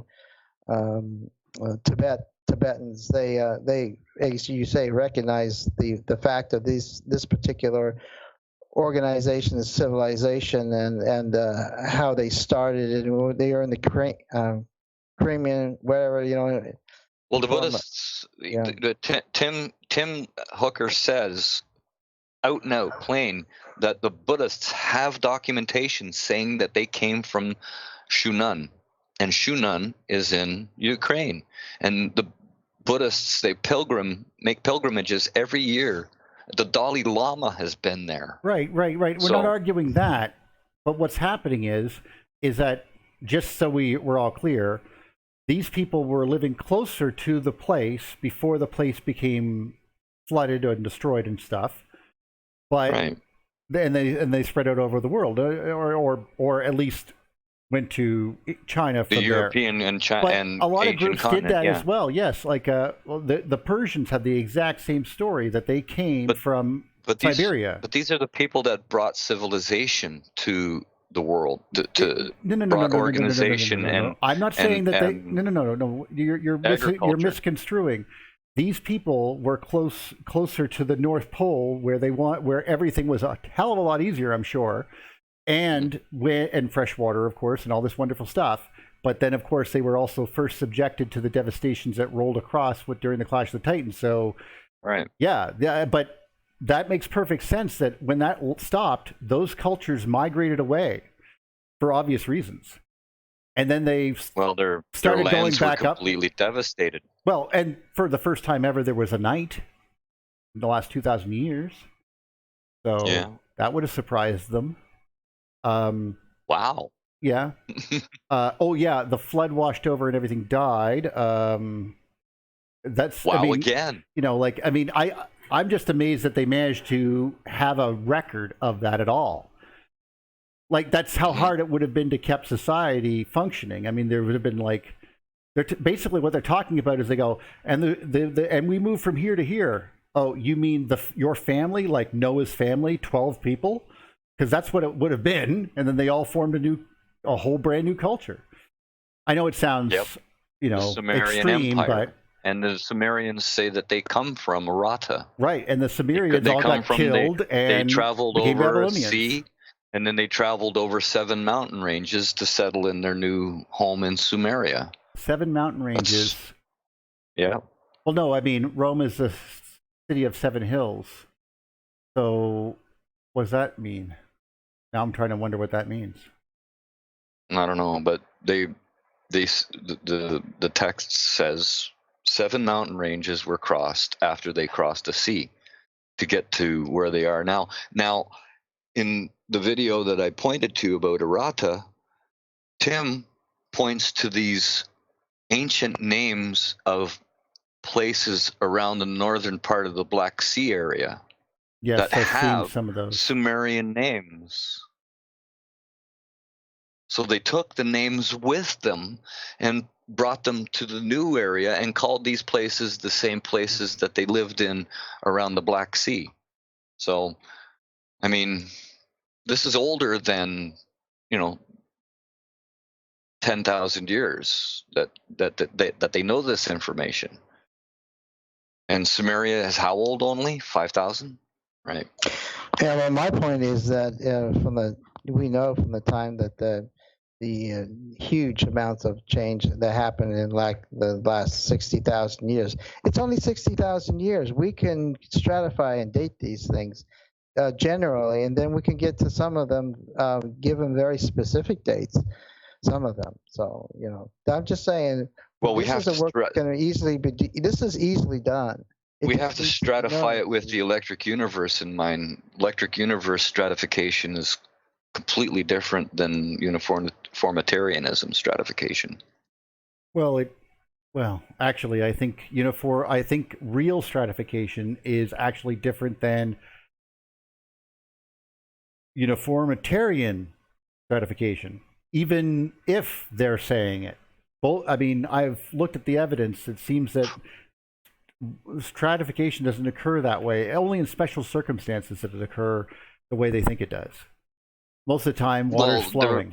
I would think that some sandstone deposits are created by over time debris flowing down a river and accumulating, but no one's arguing right. that. I agree. Yeah, I mean, obviously, we have to understand that there is there is always going to be mechanical opponents, but I think that in a lot of cases we put the cart before the horse on that. We want the mechanical component to cause all the other effects, where it was the electrical component causing the mechanical effects. You get my meaning? Right. Yeah. I mean, electricity doesn't do everything that we see today, but the majority of it was done by electrical forces. Well, I think if we were honest with ourselves, we would know that, for example, the winds on Neptune are like 1,200 kilometers an hour. That's just ridiculous. Like, there's no heat getting to that, so why are they there? We have to make up BS for this to appear. And the same thing we were seeing with the pulsars we were just talking about. They have to make up more fictional things that contradict known sciences, because they are stuck with what they have in their toolbox, and it's just so much easier than that. At least in my opinion. True. So. Well, the easiest and simplest story is usually the truth. If you recall Occam's razor's principle, then that's a bit off, because it's not the simplest story. It's the story with the least assumptions. It can be very complicated as long as all of the knowns. Thank you. Let's be very careful. Let's be very careful about how we use these metaphors, because they're using that against us. Okay, that's granted, but they also don't test. Like, for example, this is how they got around that, is by, for example, Eddington had to basically make up the stages of reactions that were the hydrogen to helium breakdowns, and all the mechanics that came up with that. Now, instead of proving it, he proved each piece.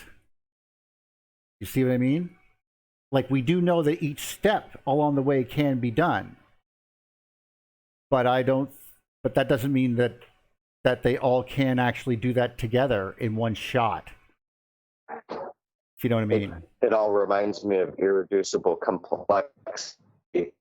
If you're familiar with irreducible complexity, the least amount of parts to make something moving is the best, most efficient option, like a mousetrap. Yeah. A mousetrap is irreducible complexity. So You're basically taking advantage of gravity or a spring or something. Yeah. And well, Well, I think the in concept is mechanics, using least amount mechanics. of parts possible to do it. well, obviously that's ideal. And that's what the universe does with a filament and Birkeland currents and minimal energy configurations and Dude, that's the what it does with skin to body trees. ratio of brains. It's like, listen, I have this idea. We need to scrub a whole whack of CO2 from the atmosphere. God goes, trees, done. Like, and Trees, grass, bushes, we're it all coming does up with this, like, we need all these brand new ideas. No, we just need to plant more trees, dumbasses. God already did all this for us. We do not have to reinvent the tree.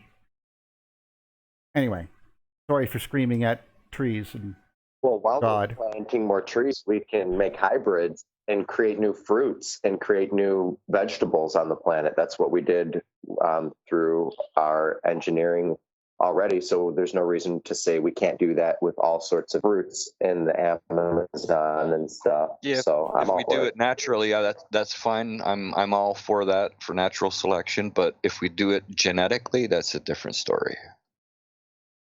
Well,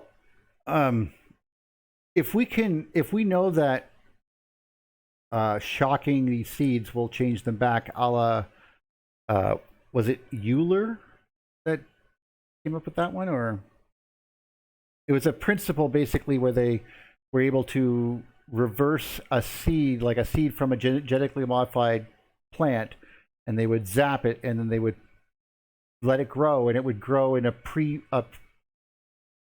more primitive version of it. And obviously I have an idea, or the thought then that comes up is immediately that maybe like not just I mean these things actually directly affected the seeds in the ground when they get struck. You know, like we could be seeing, I mean, all the different types of corn and seed that we have. Like, let's say we saw a great big field out there. There's a thought that they don't know how they made corn. Have you guys heard this one? Please tell me that someone's heard this one, that they didn't know how they made corn. All right. It goes for all the grains. Wheat, rye, they have these problems because basically the person who started this and did the hybridization would have died several times before he finally got to the fact that he could have wheat the way that we see it compared to wild wheat, the way it grows in the, or corn. Same thing. Corn is not edible unless it has these really big corn kernels on them. And that only happened after we domesticated, so to speak. Well, the idea then is if these things get struck and it affects a whole field of these things, then all you have to do is pick that one that grew weird, that tastes good, and keep growing it. Because the field would change, right? Get my meaning? Because of the theory? Yeah. The theory? Yes. Yeah, it could have started off that way. Just an idea. Just an idea. Sorry. It also could have been, hundreds of years or 1,000 years worth of a concept saying, wow, we can take this plant that shows the biggest grains and we can use that and we can grow that and then we can do the same with that. Well, clearly they did. It either worked the way I described it or it worked that way. And the other way that they had longer lives and this was practical to them. That's another possibility. Well, maybe the Thunderbolts of the gods gave them a little boost and I just meant that I meant that, for example, this is how much I think that you're right. Obviously, we know that the ancient Egyptians used, what were they called? Cheetahs. And we know that cheetahs are hybrid animals. And they're very weird. But they are like kitty cats. And they're incredibly fast, the fastest things on this planet. And it seems that they didn't just do what we did and just keep breeding them. They seem to have combined two different animals. I thought that was brilliant. So if they're able to play that game back then, so what's with making plants, It's all thoughts, See, they're not just like kitty cats. They're also very canine-like. Yes, that's loyal. That's the combination. Yes, That they don't act like felines they act like domesticated dogs. Yes. And that's what's really amazing. That's in a way, that's probably what they did. The idea that they actually, because if you think about what we were talking about before, was let's say they got a leopard together with a dog, and then they purr, and they bred them, and that child they then bred with more leopards, keeping the dog part of the brain, if you know what I mean. Exactly. Just So an as far idea. as genetic manipulation goes, I don't have a problem with scientific manipulation. The problem that we have is with regard to our foodstuffs is that our foods are being manipulated for profit and to be receptive to pesticides. The way it looks too. Yeah, these are not changes that are based on humanity. They're changes that are based on finance. And well, did you know there used to be like 40 different types of carrots, and now there's only one? Well, did you know we're about to lose bananas because of monoculture? There's not only one type of carrot. There's still a bunch, Neil. You can still get a bunch, though. But Everyone freak out. We don't want panic in the streets. No. Yeah, I don't know about you, but up Don't here we only get the panic, orange for ones. God's Okay, sake. that's all I'm saying. Look at he only obviously meant commercially available carrots. Clearly. But the thing, struggle is real.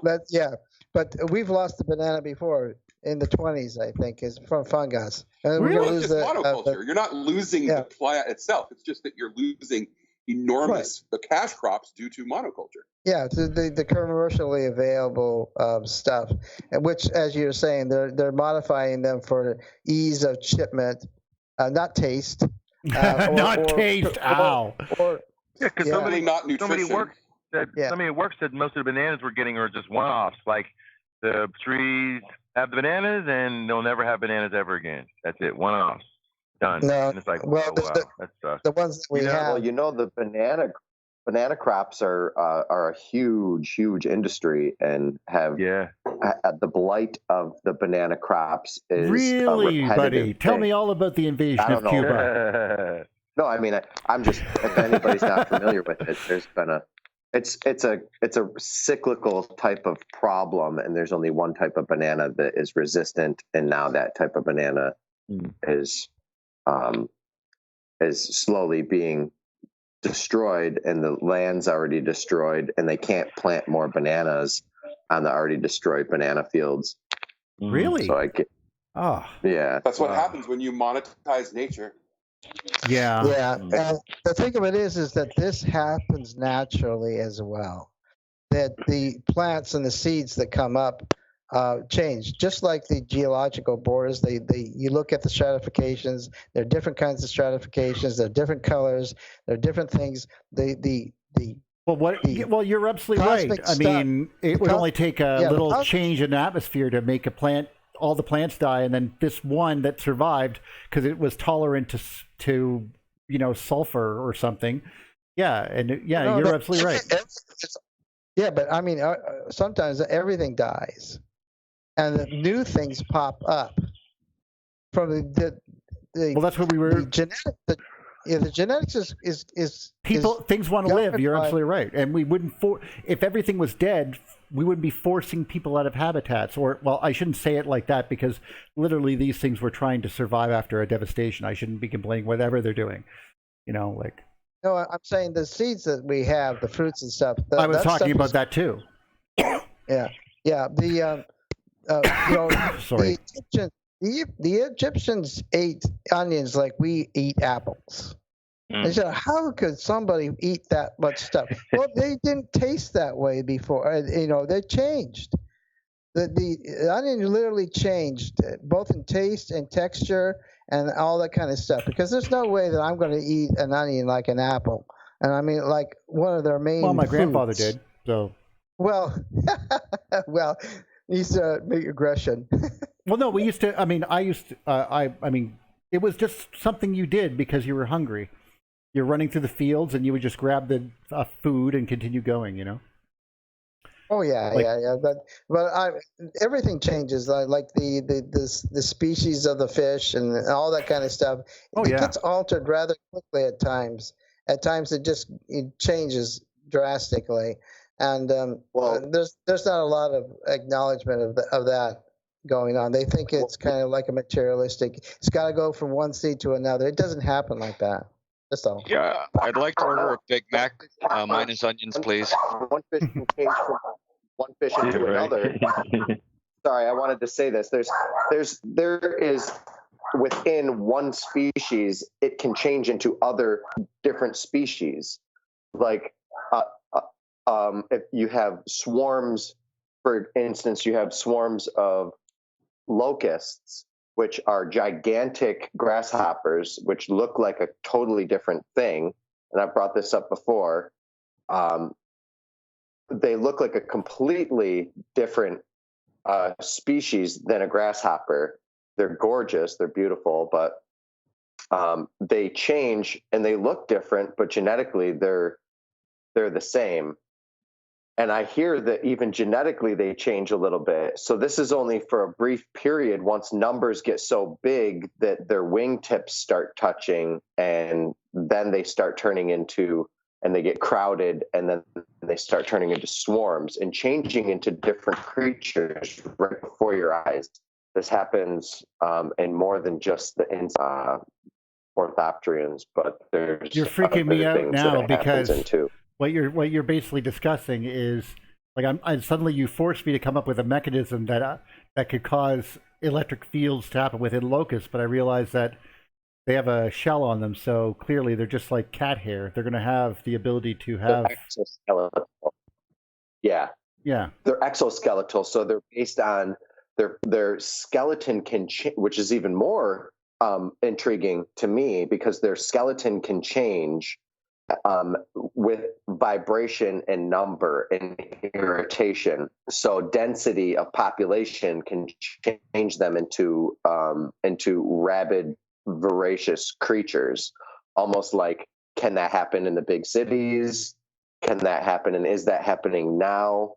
Zombie apocalypse-ish on the horizon here. Do humans, when they get into numbers, when we already know this, it has a name. Hang on one second. It has a name, and it's called what is it? Mob. It's mob or massive numbers. Go ahead.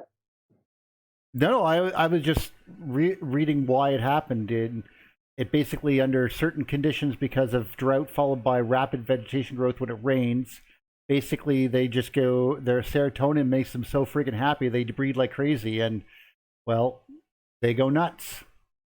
They act like a completely different creature. You're right. Instead of being that really calm grasshopper-like creature that you just, oh, there's a grasshopper. Oh, I can hear it. They go nuts. Yes. And it's not. What's the maximum capacity for humans before we go nuts? I don't know. Well, they call it loosely described as migratory, but it's actually gregarious. They say, which is just basically means that they just start eating everything. They're not really migrating. They're just going to kill everything. Oh, okay. I would just like to say that. One second.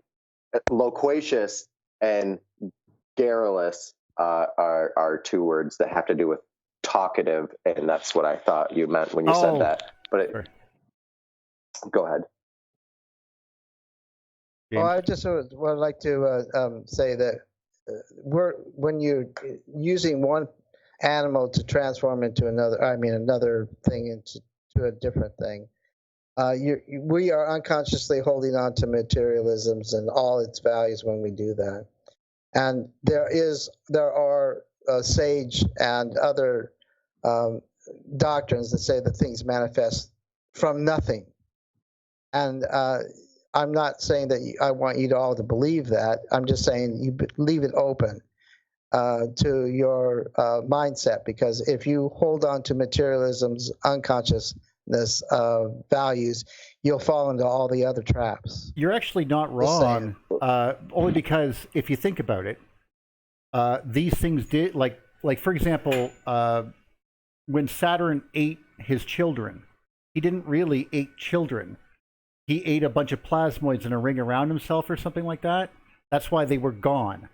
You know what I mean? It didn't. So in that same sense, things would appear out of the firmament from nothing, just because they happened to, like, let's say a blob of plasma came off the sun, which we can't tell, and it happened to hit our magnetic field during this time, and we got much energetic, and a little plasmoid started and rippled down the side of the magnetic field of the planet Earth. Yeah, that would freak us out. It would appear out of nowhere. Dragons were coming out of the ground and going back into the ground, you know. So you're not wrong. I'm not saying life. No, but he's using an ancient idea. But what I'm saying is that things appearing out of nowhere would have to sort of be accepted because we talked about them just disappearing. You know, oh yeah, the gods left. You know, like what? When? They turned off. You know, like it's just. If I might be able to interject a word here that would be good use. Ex nihilos. Ex nihilos means out of nowhere, out of the void. I didn't know that actually. The vacuum or out of nowhere. But that would be appropriate. Yes, you would, and obviously this makes total sense. You'd mostly see these at night, and they would be. I mean, it would be like seeing. You could even see a extended period where you're just looking at those sprites that you see only for milliseconds on top of clouds. Imagine if they were there for hours on end, looking like a ride of Valkyries going across the sky or something. I don't know. So yeah, I guarantee things would appear out of nowhere, and it would freak people out. Will-o-wisps, even on the ground surface, right there, ball lightning. I mean, could you imagine there'd be people that would have to go fight them? Like, I mean, they go, there's a lot of will-o-wisps in that forest. Okay, you're Norwegian hunters, go out there and kill them. Here's some iron. Go, be heroes. You know, and so yeah, we'll go do that. But we wouldn't. I mean, it's just electrical, basically earthquake lights. What the fuck are we going to do with this? You know, we're not going to stop it. And it's only like this because of the terrain at this particular time with the rain and whatever is going on, because this is obviously years after the real big stuff went down. But we still get ball lightning today, so it's not like that's out of the question. Well, didn't something from nothing exit the sort of pages of myth and mythology once the Sapphire Project produced some of its experiments? I mean, we have, you know, it's very difficult to sort of dismiss spirituality and the idea that, you know, we can create elements out of nothing when you've got the Sapphire Project. Oh God, producing elements out of nothing. Yeah. I mean, it's well, and it's funny that me and you would have the appreciation of that, since me and you are the most avowed atheists on here. Because we're sitting here talking about the Christianity, or like, I mean, when Monty talked about it and the ideas and behind it, honestly, I'm having sort of odd godlike feelings. Like, am I God? Can we make teleporters, transporters, and all this other cool stuff now? Can we get to that? Like, wow, you know, like a great equalizer. I mean, you could see the future suddenly got hope again. You know what I mean? Like, and yeah, if this is something that's your calling, well, I've been saying this for a while, that religion must be incorporated honestly back into history. And or myth, if nothing else, has to be incorporated back in. And go ahead, sorry. There's also cavitation. Cavitation has been shown indeed produce ridiculous heavy elements that were once only thought to be produced inside of the sun or inside of a huge. When we started seeing that lightning bolts were making isotopes, it was all over at that point. I don't know why we pretend. Well, even water. There's a cavitation creation hypothesis, if you look into it, where meteorites and different rocks and everything were kept hitting and promulgating the planet. Mm-hmm. And because of this, it created all of these cavitation bubbles inside of all of the ocean. And all of this cavitation was creating all of these elements here on Earth. You know, well, I don't think I would necessarily buy that, but I definitely, I mean, just on the screen right now, you can see where that giant blue arrow is a bunch of cavitation interruptions, like the waves going across. And you could see what this could mean. And as I've been out with Andy in Tucson, I asked him, like, I looked up at the hill there and I go, what's up there in that hill? Because there's a big hole in it, right? The mountain has a hole in it. I was like, what's going on there? And he goes, well, that used to be, that's where they found all the titanium. So they mined it out of there. Like just right there on that particular cavitation top, like where it got smoked. You know, it got struck. Because obviously the fact that a shock wave actually has a shock front that actually carries electrons with it, it is not known to many people, but it's obviously true if you've ever, like where it says, you ever been to a place where it says, turn off your cell phone, we're going to detonate explosives? And there's a reason for that. You know what I mean? So yeah, I've been to a few places like that. Just road construction, nothing fancy. But yeah, they're like, we're blowing up the mountain here, so you're going to have to just turn off your phone, please. Otherwise, it'll hurt a lot because your phone will just go nuts because it just got EMP'd, right? So more or less like a low-level EMP. I thought it was for the care of the guy who's carrying the TNT might get blown up before he sets it. Oh, anyway, clearly they'll try to do anything. I mean, you don't play with radio waves near TNT and detonators. Yeah, totally, I get it. You know, and probably it's not a problem until he's leaving because he's just set it. You see, when he's walking up, the blasting cap is not touching anything, and then he sticks it in and it runs. What would happen? Anyway, what would happen if your phone was in your pocket in the blasting area and it was on? What would happen? Well, I'm just saying. It would just get a spike. Whoa. Like your radio, the radio boundary, your antenna will, every antenna will get a strike within range. And it's the same principle that we would use if, like when we talked about the ground shaking and because of the piezoelectric rocks in it, and you could hear what's going on in space or something. That's neat, but in this case, it would just be a shock front. The shock front is pushing electrons ahead of it, type of thing. And all the antenna, and the reason it's a problem because antenna will focus it.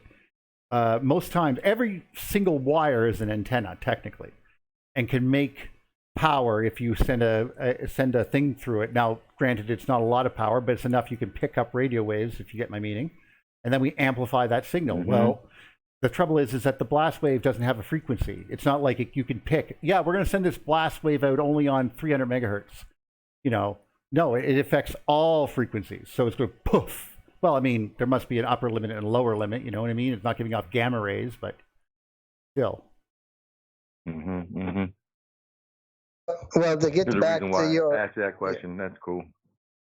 there's to get you back to the hope of your beaming from one planet to another. Neil. I'll take with just being able to make a T right on my desk by asking for it. That we're at that point, we're sitting to get there. Okay. Well, yeah, well, that's a bit of transmutation, but that's already been proved. Well, so that's the whole point. It's coming on. I want to see all these but sapphire things kicking the stuff out. Anyway, go on. Sorry. Well, let's remember that the sun has popped in and out at times. Popped in and out. I know. Just for 3 months, gone. Not there. I ordered a 3-inch plasma ball.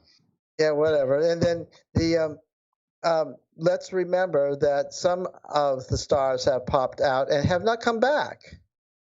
Okay. Or at least in the last 100 years. That's interesting. I did not know that, but I did hear about a story like that. But from my interpretation, and I could be entirely wrong, my interpretation is that we were orbiting.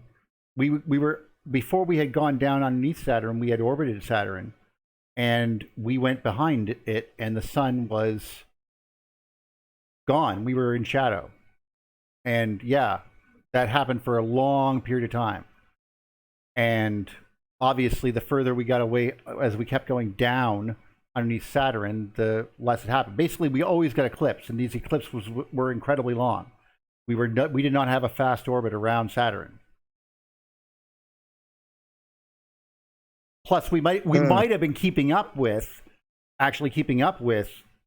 like sort of going along with it as we went around. If we were going along with it as it moved around the sun, then it would. How long would it take us to overtake Saturn as it's also moving forward, that could be 3 months. Yeah, we could be in the darkness for 3 months.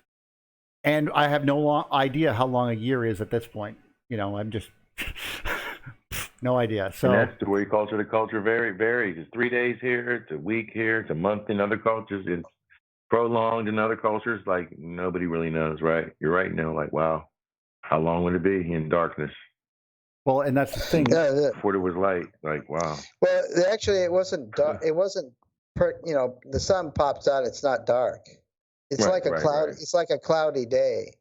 But well, it would have been if there was any electrons, like type of stuff in the atmosphere, or we were near another planet. You're right. I'm sure there would be tons of glows that would be, hopefully giving us something. But you're right. It'd get cold.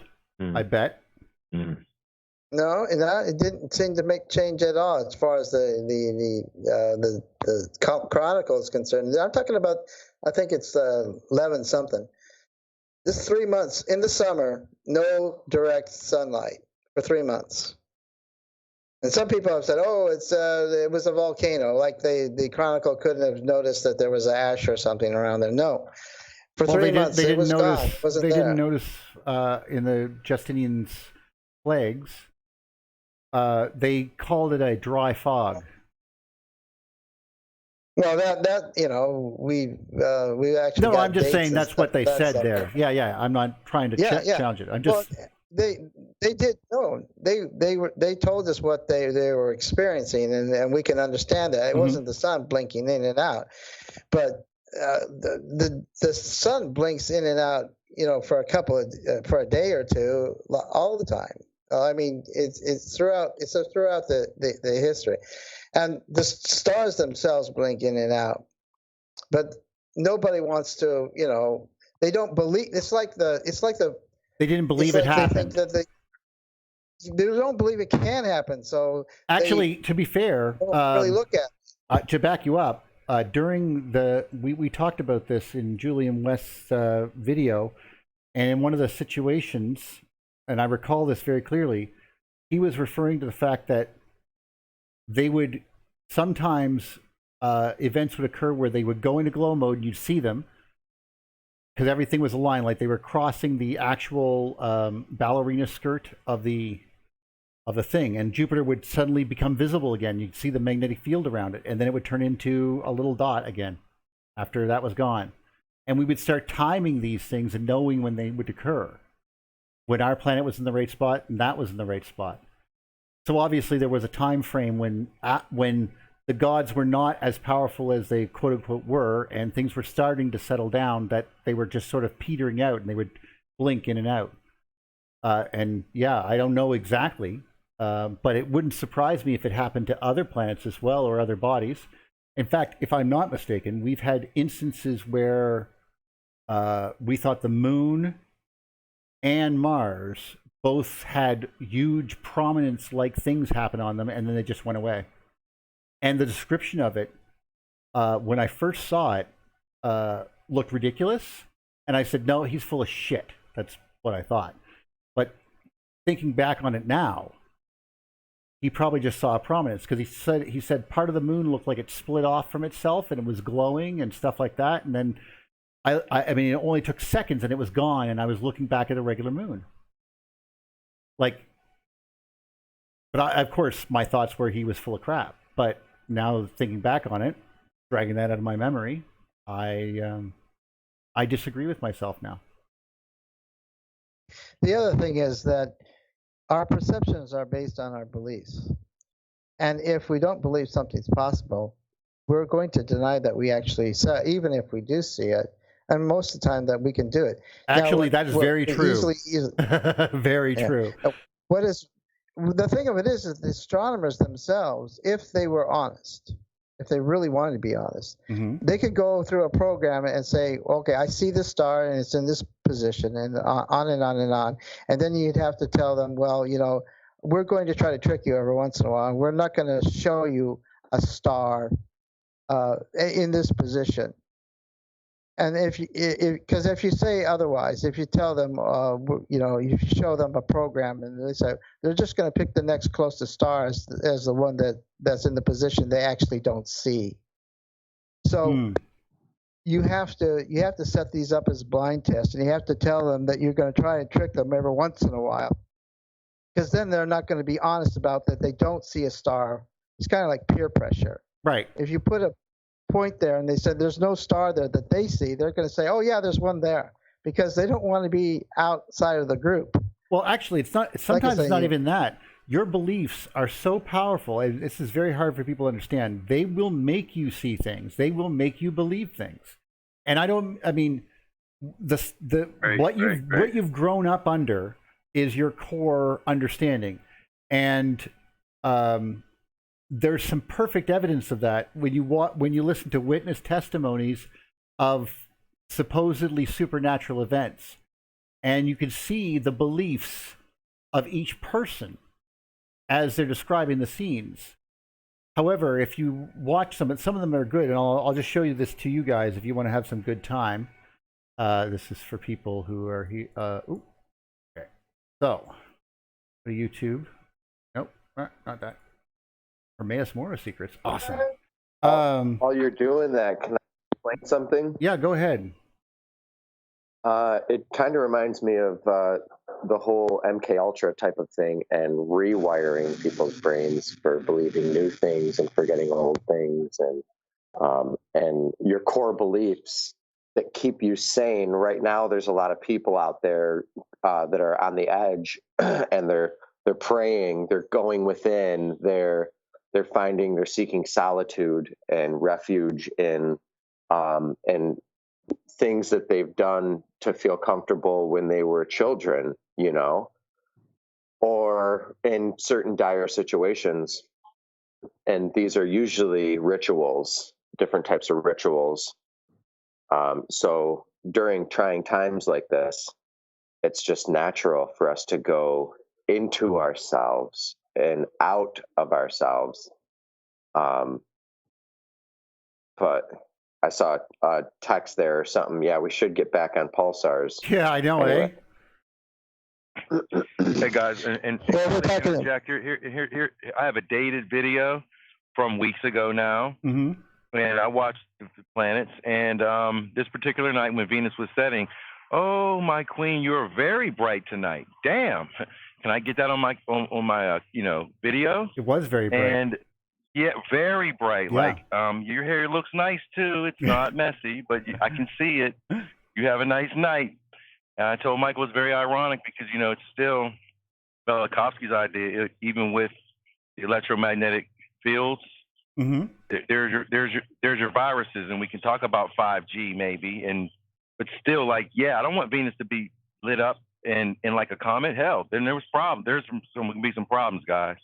There's going to be a whole lot of problems. Along with the destruction comes everything else. Okay, damn, yeah, I don't want that. Yeah. Sorry, I before was that way religion. Before I go, religion, oh, geez.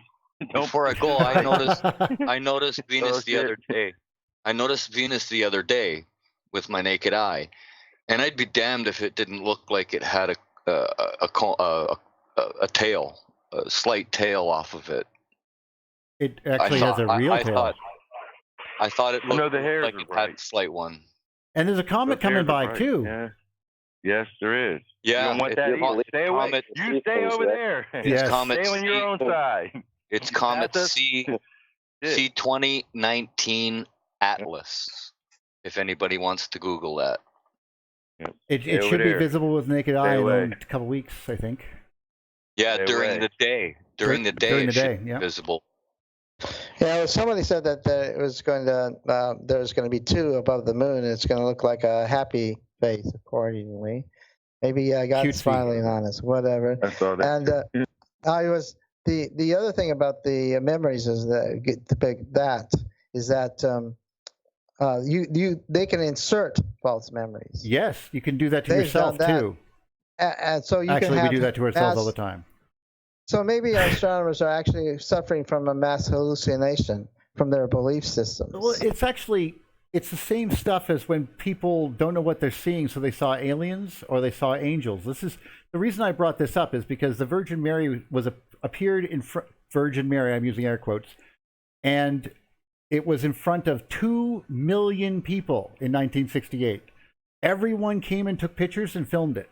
No one denied it happened. The trouble is that I'm looking at the pictures now, and this is a metal roof church, and you can see that they're very weird. Like, they're not people. It was something else. It was definitely glowing, though. And it was bright, and some of the descriptions from certain people said, she did this, she did that, you know, whatever. But others were like, I saw this, I smelt this sort of ichor type smell, like ozone. There was a rainbow of colors, like it was so bright I could not look at it directly, and those type of things. So there were some really, really honest ones, and ones that describe what they wanted to see, if you know what I mean. And that's, I think, typical. I think.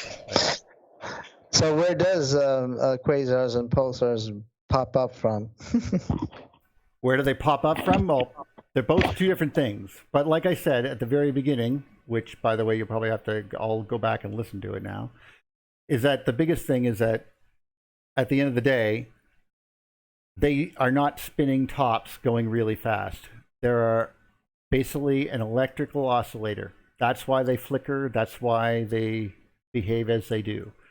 And that's why they are, every time we go and investigate these things, they get invalidated almost every time, because the more they go into it, the more they realize these things are problematic. They should not do what they do. Because if they were spinning, you're talking about momentum, you know what I mean? Like so much momentum, stars momentum, spinning 42,000 RPM and then suddenly stopping and starting again. No, I mean, things are going to blow to pieces. Oh, you want an example of an oscillator? I keep forgetting things like this. Okay. Relaxation oscillator. So, you can go to hyperphysics, and that's what it does. Oh, shit. Great. Did a paste instead of a, there we go. Copy, and I'll put it right down here for you there, James. And hyperphysics is a really good spot to get every single concept.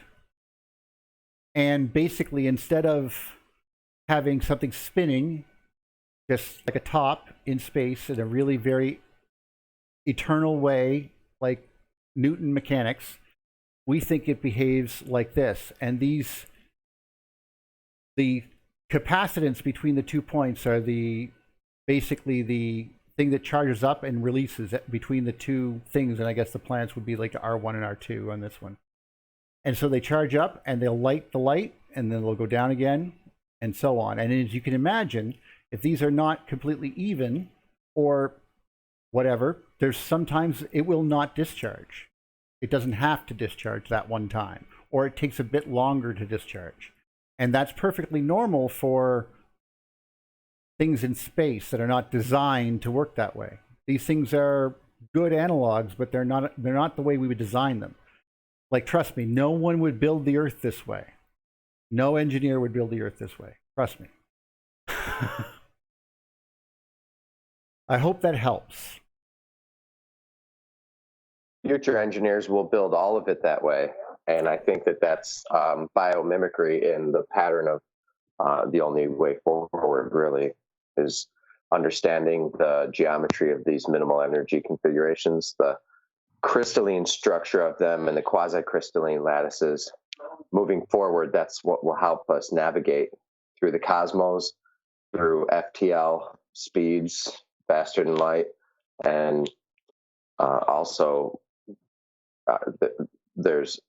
we are already subluminal, so there's possibilities of moving subluminal, but you don't want to move subluminal because that's slow. You want it to be instantaneous. So the only way to go instantaneous would be to move and migrate the way that these circuits do,